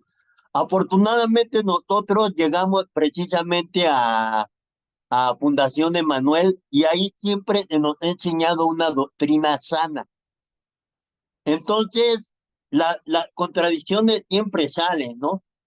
Mucho de lo que realmente ocupan es, por ejemplo, Génesis capítulo 1 y capítulo 2, ¿no? Siempre es algo, una cuestión que utiliza la gente para decir que no, que son dos mujeres diferentes y que, ¿no? Que la de Génesis 1 es una mujer y la de Génesis 2 es otra mujer y cosas así, ¿no? Pero es cierto lo que dice precisamente el jefe Bolaños, que cuando tú vienes de un buen cimiento y a través del Espíritu Santo fortaleces ese cimiento, entonces conoces la verdad. Y una de las cosas que tiene uno cuando conoce la verdad es que te das cuenta quién te está preguntando para contender y quién te está preguntando para atacarse de una duda. Entonces, cuando tú percibes esto, pues sabes que el que te va a contender nunca le vas a ganar, ¿no?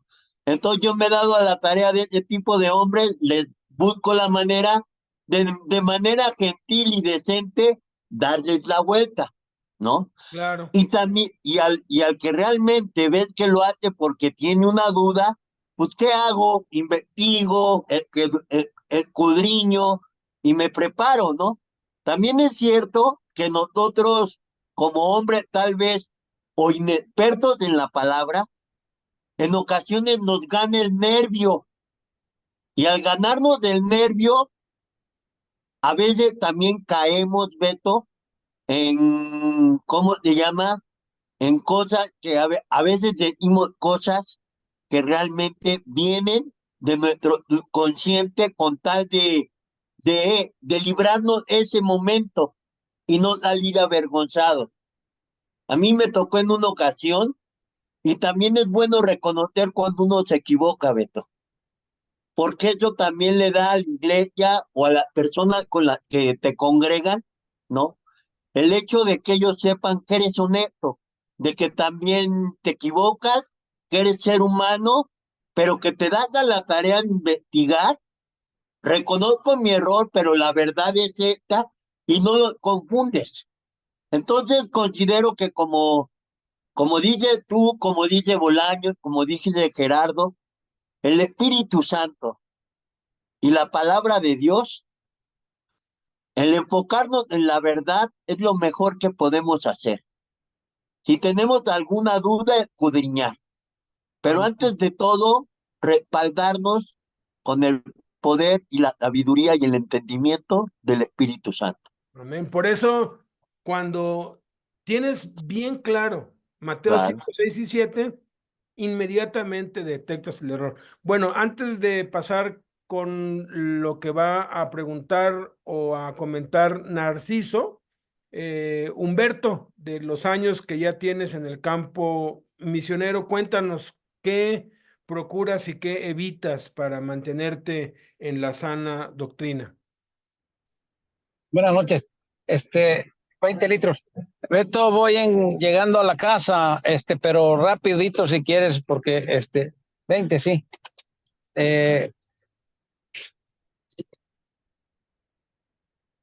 Sí, espérame, es que estoy en la gasolinera.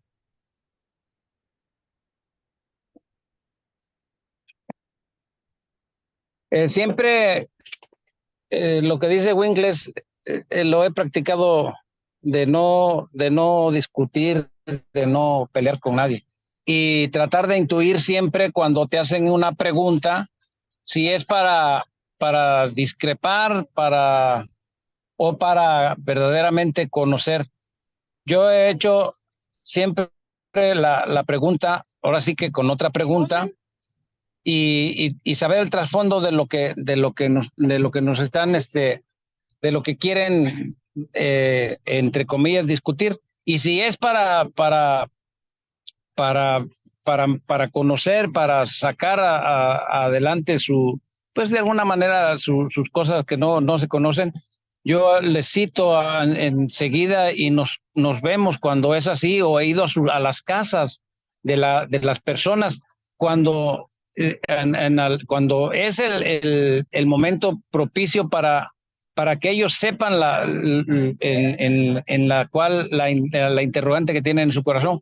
Pero no discuto con nadie cuando me preguntan que por qué esto y por qué el otro y por qué el otro, y no llega uno a nada. Entonces evito siempre la confrontación. Yo en lo personal lo que he hecho también es otra cosa con relación a la oración, a la oración.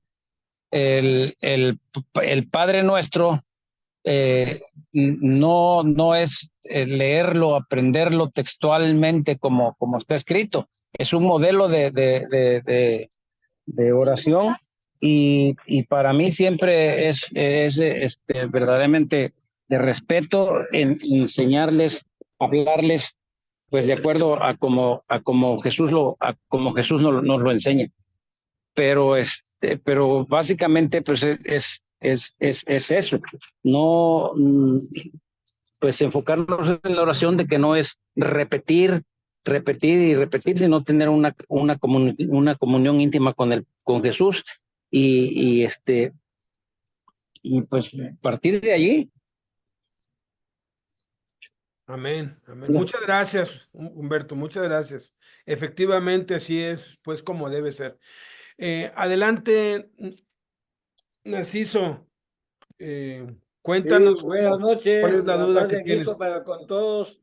Maestro, mira, bueno, yo he tenido esa cuestión y precisamente la semana pasada yo estaba ahí en el cerezo de Tonalá y precisamente les estaba diciendo eso, y aquí lo vemos, ¿no? Que el Padre, o sea, Jehová, como le queramos llamar, Jesucristo, que ese es vuestro Dios, siempre ha tenido para usar a Satanás, ¿no? Vemos la caída de Adán y manifiesta y ahí dice que Satanás fue que intervino para la caída.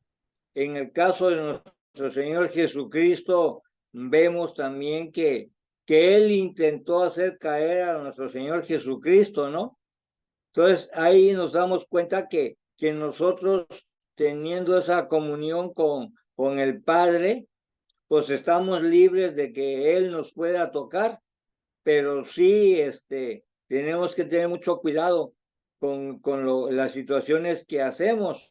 Y luego con la situación esta de las contradicciones, pues yo veo acá algo que nuestro Señor Jesucristo mismo declaró cuando Él estuvo acá entre nosotros, porque los apóstoles le preguntaron que por qué Él enseñaba por medio de parábolas.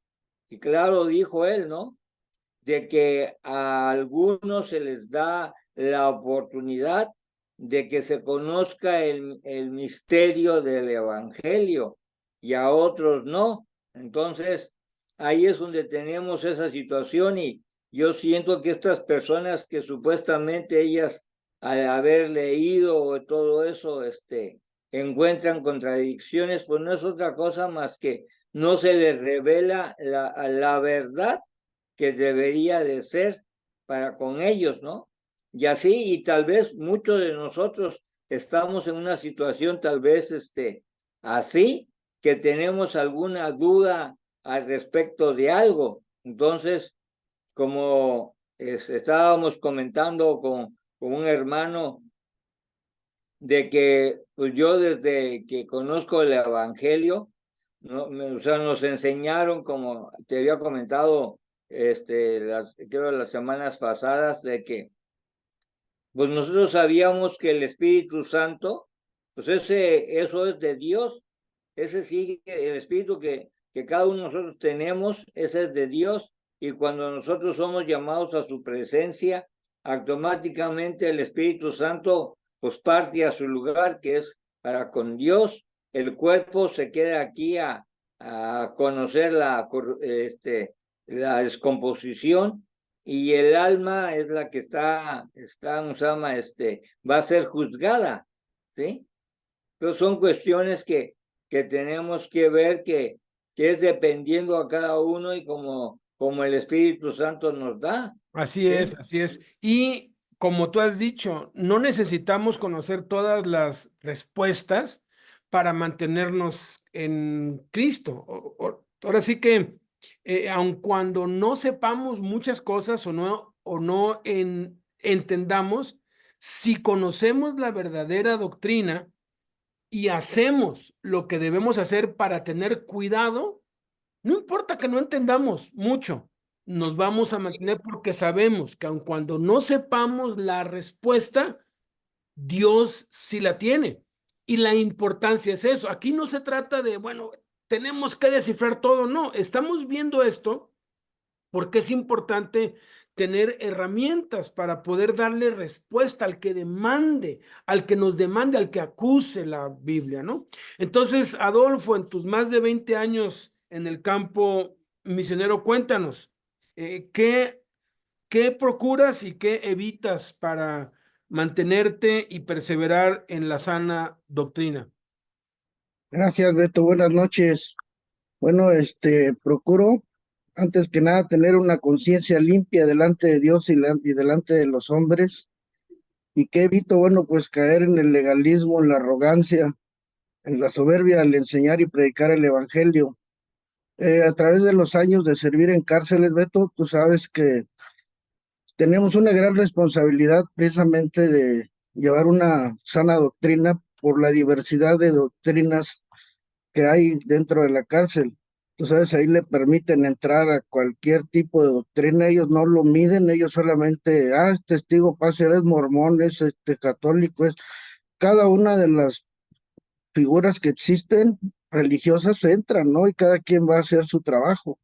Y el trabajo de nosotros es llevar y cimentar a los muchachos en la verdadera, pues en la sana doctrina, ¿no? En la verdad de Dios. Fíjate que yo recuerdo a través de los años, cuando comencé a ir a los congresos, cómo es que de repente llegué a escuchar a alguien que decía, otra vez los módulos, otra vez los grados. Y créeme que yo sé que todos estos años yo lo único que he dado, he discipulado, han sido los módulos, han sido lo mismo, y lo mismo, y lo mismo, referente a que eso es lo que forma el carácter y la disciplina de los internos. Una vez que los metes a esto, yo últimamente todos los grupos con los que estoy trabajando, estoy fuertemente con que tengan que traer Biblia a todos. Gracias a Dios que allá adentro no hay Biblias virtuales, ¿no? Puras físicas, porque hoy en día la Biblia virtual, estás ahí con ella y te llega un mensajito, o sea, no estás en la esencia de la escritura, ¿no? De eso me queda claro. Yo he podido ver la mayoría de la gente hoy ni siquiera saben en dónde están los libros, ¿no? ¿Por qué? Porque ahí le picas y te lo da inmediatamente. Yo no digo que esté mal, el problema es que se pierde la esencia, ¿no? Del enfoque que Dios nos da cuando tú estás escudriñando. Ahora como cuando Jesús iba caminando y les dijo, ¿quién dicen los hombres que soy yo? Que fue donde nace lo que estabas compartiendo ahorita. Y empezaron a decir, ¿no? Que Juan el Bautista, un profeta, no sé qué. Y luego regresa a los 12 y le dijo, ¿y ustedes quién dicen que soy yo? Y vuelven a hacer lo mismo, ¿no? Que un profeta, Juan el Bautista, Jeremías, no sé. Y cuando Pedro dice, tú eres el Cristo, el Hijo de Dios viviente, es donde Jesús lo felicita, ¿no? Le dice, bienaventurado serás Simón, hijo de Jonás, porque no te lo reveló carne ni sangre, sino mi Padre que está en los cielos. Y sobre esta roca edificaré mi iglesia. Él estaba hablando acerca de una revelación de conocimiento que Dios le había dado a Pedro, porque dice, no te dejaste llevar por los demás estaban adivinando, estaban simplemente diciendo lo que pensaban, pero no tenían una identidad de quién era realmente Jesús. Y cuando Pedro abre esa exclamación, Jesús lo felicita porque le dice que Dios le había regalado una revelación de conocimiento en su corazón. ¿Sabes? Es una de las cosas que yo hoy les digo a los muchachos. a pesar de que lo que yo les esté diciendo lo esté leyendo en la Biblia, ustedes no lo den por hecho hasta que no lo vean. Si no lo ven, si Dios no les revela a Jesucristo en su corazón, no van a tener una convicción, porque realmente la convicción o la seguridad de creer en Dios nace precisamente del entendimiento, de cuando tú estás buscando con inteligencia la palabra y la palabra se revela a tu corazón, esa es la que abre tu entendimiento.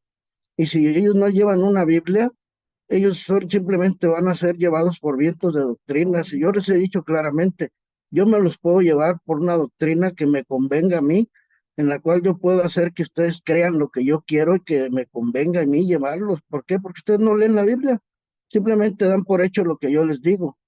Entonces, hoy por hoy, gracias a Dios, le decía yo precisamente a Rosy la semana pasada, le dije, sabes que vengo contento porque todos traen Biblia. No hay uno solo que no lleve Biblia, porque casi que, como ya no me dejan llevar pan, ni me dejan meter otras cosas, ahora sí que los que van por la escritura, no van por nada de lo que podamos llevar.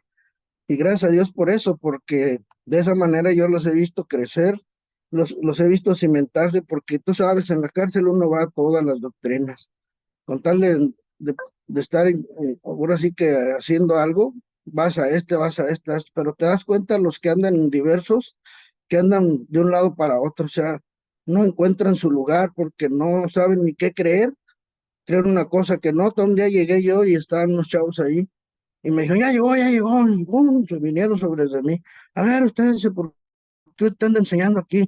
Que, o sea, ellos hablaban de lo, ya ves que el bautismo en algún lado dice que en el Padre, el Hijo, el Espíritu Santo, y en otro lado en el nombre de Jesús. Ellos son unitarios, traen una doctrina apostólica unitaria, ellos no creen en la Trinidad, aun cuando la Biblia no habla de tres, de Trinidad como tal, pero sí Jesús menciona a tres. Jesús dice, y yo rogaré al Padre que envíe otro. Y en varias partes de la Escritura, ¿no? Dice que tres son los que dan testimonio en el cielo, el Padre, el Hijo, el Espíritu Santo. Entonces, cuando ellos empezaron a contender conmigo, yo simplemente con la Biblia, ellos solamente traen una línea de 2 o 3 versículos en las que se basan, pero tú les puedes respaldar todo esto con todas las Sagradas Escrituras, desde Génesis hasta Apocalipsis. Y cuando yo los debatí con ellos con la Escritura, no, pues se quedaron que no sabían ni qué decir, y desde entonces ya no me volvieron a molestar, porque ellos ya estaban así sobre de mí, ¿no? Ahora lo que voy es, curiosamente, la mayoría de los que debaten contigo son cristianos, entre comillas, por decirlo así, porque, pero ¿sabes cuál es el problema? No son ellos, el problema es que así aprendieron ellos, y muchas veces ellos defienden lo que aprendieron a capa y espada. Entonces hay una verdad a medias que ellos defienden, y ese es el detalle, ¿no? Porque es necesario ser discipulado, porque es necesario que tú tengas un entendimiento, que los internos tengan un entendimiento, que nosotros tengamos un entendimiento en base a lo que el Espíritu Santo nos revela y nos trae como convicción. Precisamente es una de las cosas que todos estos años en la cárcel yo me he dedicado a hacer. Más que dar una prédica, siempre estoy con las enseñanzas, así es un grupo y el que sigue y el que sigue. La verdad, yo he pasado por todos los módulos vez tras vez, no sé cuántas veces los he dado, pero las veces que Dios me permita seguirlos repitiendo, lo voy a hacer, porque una de las cosas que yo he entendido es que el mejor método de aprendizaje es la repetición. Y una vez que tú estás conociendo esto más y más y más y más, el más bendecido eres tú, porque yo he llegado a entender las cosas, y gracias a la repetición, a estar una y otra y otra y otra y otra vez, porque la seguridad del cristiano, porque quién es Jesucristo, porque la obediencia y Cristo, y porque el discipulado, porque el evangelismo, porque la mayordomía, porque todo eso lo estamos sacando de las Sagradas Escrituras. Y es algo de lo que yo seguiría insistiendo hasta que Dios me lo permita, ¿no? Que yo siga ingresando y que siga discipulando a los muchachos ahí. Va a ser con esa convicción. No crean lo que les digo hasta que ustedes no lo vean. Hasta que Dios no les revele a Jesucristo en su corazón, no dejen ahora sí que de buscar con inteligencia, de aferrarse, de aferrarse, de aferrarse. Obviamente la lectura, la oración, el congregarnos como bases fundamentales, pues no las podemos cambiar, tenemos que persistir en ellas. Pero sí es necesario que no nos salgamos de esto, porque esto es la esencia del Evangelio.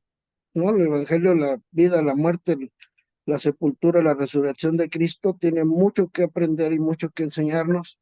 Y una vez que haya una convicción de esto, nuestra vida cristiana va a tomar fuerza porque es tener un conocimiento del Señor fundamentado, no solamente de oídas, sino fundamentado en base a lo que la Escritura enseña. Y pues gloria a Dios por esto, Beto. La verdad es que últimamente, ahorita te lo digo, hemos estado bien para arriba y para abajo y sobre todo con dos, tres cosas, tú sabes lo que conlleva esto y compromiso. Y, y es por eso que yo sí me he atrasado en las tareas, pero esta semana, si Dios quiere, ya va a ser el tiempo para ponerme en las pilas, porque sí hemos andado un poquito con varias cosas, pero aquí estamos, Beto. Muchas gracias, jefe Bolaños, Bien. gracias por su vida. Es cierto, usted ha dado mucho para que nosotros sigamos adelante y cuando te sacan de una línea, de un sistema, conoces realmente lo que Dios y usted siempre nos enseñó en base a las Sagradas Escrituras. Dios los bendiga. Beto, Gracias, Dios te muchas bendiga. gracias. Pues bueno, nos quedan 8 minutos al grano, Emanuel, con el comentario o la pregunta o lo que Dios ha puesto en tu corazón, por favor. No, nada más el comentario es de, así como dice la escritura, Jesucristo se dirigió directamente a los eruditos que indaguen, porque en las escrituras se halla la vida de nosotros, ¿no? Entonces, los que ya están creciendo espiritualmente, que pues es correcto, Jesucristo lo aconseja, lo manda, y que nosotros también tenemos que ser muy conscientes de que lo que acaba de decir este Adolfo, la gente luego hay veces que defiende lo que aprendió. Entonces hay que basarnos a lo que dice la escritura de que con mansedumbre les enseñemos y no molestarnos porque alguien sea ignorante o porque así aprendió malo, porque muchos maestros han aprendido mal y así se transmite, es una cadena de lo que se transmite. Entonces, y hay muchos que pues como lo sabemos que no de todo de todos es la fe, pero pues nosotros al final de cuentas tenemos que dar el testimonio de Jesucristo para que los que lleguen a saber de que pues están en un error y es de sabios corregir, y también de nosotros, de lo que el otro día dijo este Gerardo, es de sabios también decir, permíteme, déjame indagar bien el asunto y te daré la respuesta. Entonces es algo correcto seguir y no es malo estudiar. Creo que eso nos da a nosotros como que realmente una característica de buscar a Cristo y no por estar debatiendo, sino por un crecimiento espiritual y, y indagar correctamente las escrituras sin perdernos. Entonces, como maduros espiritualmente, yo siento que es muy correcto estar enseñándoles a las demás personas y que a final de cuentas, pues no es de toda la fe, pero pues sí dejarles en claro lo que dice Sí, Jesucristo, ¿no? y como has dicho, son discípulos de hombres, por eso defienden lo que les han enseñado, pero hay que llevarlos a Cristo para que entonces defiendan lo de Cristo, ¿no? Paquito Lara, Sí, adelante. Habías levantado la mano. Sí, hermano, es que yo pensé que ya no iba a alcanzar el tiempo, pero bueno, rápido, dices tú. En corto. Fíjate que, sí, fíjate que antes de conocer de Jesús, de llegar a la cárcel, yo pues fui invadido, ¿no? Por los testigos de Jehová, por los mormones, por los católicos, ¿no? Cuando llegué a la cárcel tuve la oportunidad de, pues, de estudiar, ¿no? De estudiar la Biblia. Surgieron muchas dudas, ¿no? La primera hace rato la mencionaba Wingles, ¿no? Génesis, que hacían mención y eso fue algo que me confundió muchísimo, ¿no? Porque decían que tal vez Adán y Eva fueron puestos en el huerto y afuera del huerto había otros hombres, ¿no? Y pues en ese tiempo yo no tenía la oportunidad de tener una Biblia Thompson de estudio. Iba yo empezando y algo que fue sorprendente fue que yo escuché de parte de ti cuando nos ibas a enseñar que siempre orábamos al Espíritu Santo para que nos revelara la Biblia, ¿no? Y fue algo que yo empecé a decirle, le dije, Señor, yo no quiero estar confundido, esto me confunde, ¿no? Porque unas personas dicen una cosa, otras personas dicen otra, Y después cuando tú estudias la Biblia y el Espíritu de Dios te revela, yo me di cuenta, más adelante en el Nuevo Testamento dice que por un hombre entró el pecado, pero por un hombre entró la salvación, ¿no? Y ese pues te revela que realmente fueron los hijos de Adán y Eva los que, porque Caín mata a Abel y hay un juicio, ¿no? Contra Caín, y Caín dice, oye, ¿y si salgo y me matan? Dice, no, cualquiera que mate a Caín pues va a pagar tantas veces esto. Y dije, bueno, y entonces, ¿cómo había gente fuera del huerto, no? Entonces ya entendí que en Génesis capítulo 5 te enseña, ¿no? Que ya había, o sea, la generación de Adán y Eva, ¿no? Me doy cuenta que pues tenían relaciones entre hermanos y todo esto lo fui aprendiendo, ¿no? Después llegó alguien y me dijo que las genealogías de Cristo se contradecían, ¿no? Y la genealogía de Mateo y la genealogía de Lucas no son iguales. Y ya después, pues igual, ¿no? Investigando me di cuenta que la genealogía de Mateo es la de José y la genealogía de Lucas es la de María. Y el Espíritu es el que se ha encargado de revelar las cosas. Para resumir esto, no hay como que antes de leer le consultemos al Espíritu de Dios y Él nos pueda revelar su palabra, porque pues al final del día es su palabra. Hay gente que quiere participar acá en el grupo, hermanos que andan cerca y pues yo lo he permitido, ¿no? Pero ha habido veces que traen unas ondas bien raras, hermano. Y lo mejor que hago es ya no volverlos a invitar, ni para que confundan a los muchachos, ni para yo tener que debatir con ellos, ¿no? Solamente hay una verdad, es la verdad de Dios. El Espíritu de Dios es el que te va a revelar siempre su palabra, hermano. Y podría decirte así muchas, ¿no? Hace rato decía el hermano, los que bautizan en el nombre de Jesús y los que dicen que se tiene que bautizar en el nombre del Padre, el Hijo y el Espíritu Santo. La Biblia en las cartas de Pablo dice que en Jesús está toda la plenitud de la deidad. O sea que si bautizas en el nombre de Jesús, es como si bautizaras en el nombre del Padre, del Hijo y del Espíritu Santo. Entonces, la Biblia es la que te revela todas las cosas, hermano. Pues haz una oración, pues para darle gracias a Dios por este tiempo. Y sí, yo creo que podríamos resumir todo lo que hemos visto y lo que hemos oído hoy con lo que nos acaba de decir Paco. El Espíritu Santo es el que nos da la revelación. Tenemos que depender de Él, tenemos que recurrir a Él, tenemos que aprender a escuchar la voz de Dios, que es por medio del Espíritu Santo. Entonces, ora para darle gracias y que sea Dios quien siga revelando a cada uno en particular todas las dudas y todo lo que necesitamos. Amén. Bueno, Padre, gracias en el nombre de Jesús. Gracias por esta enseñanza, Señor, que pues estamos recibiendo, Señor, por parte de nuestro hermano Alberto Acevedo, Señor, por todos los que están en línea, Señor. Gracias, Señor, porque nos hemos dado cuenta que lo que tú haces, Señor, a través de las personas que van a predicar a la cárcel, que los que salen de la cárcel conociéndote, Señor, pues ha sido de gran bendición, Señor. Hoy te rogamos que siempre tu Espíritu Santo, Señor, sea el que nos enseñe, que siempre ocupe tu espíritu, Alberto Acevedo, a su esposa Bianca, Señor, a todos los que te estamos sirviendo, Señor. No permitas que jamás ninguno de nosotros hablemos según nuestro conocimiento, según nuestra carne o nuestras emociones, Señor, sino que siempre tu Espíritu Santo, Señor, tome el control de nuestros labios, porque lo que buscamos es exaltar y glorificar tu nombre, Señor. Que seas conocido, Señor, por aquellos que no te conocen, Señor. Hoy te doy gracias, Señor, por este tiempo, por Fundación Emanuel y por todo lo bueno que tú eres con nosotros, Señor. Te damos muchas gracias en el nombre de Jesucristo. Amén. Amén. Bendiciones. Mañana les mando la tarea y el video y todo. Ánimo. Bendiciones. Bendiciones a todos, hermanos. Descansen a todos. Cuídense mucho. Te quiero, Beto. Bye, Ramoncito. Cristo sea con todos. Buenas noches a todos, bendiciones. Buenas noches.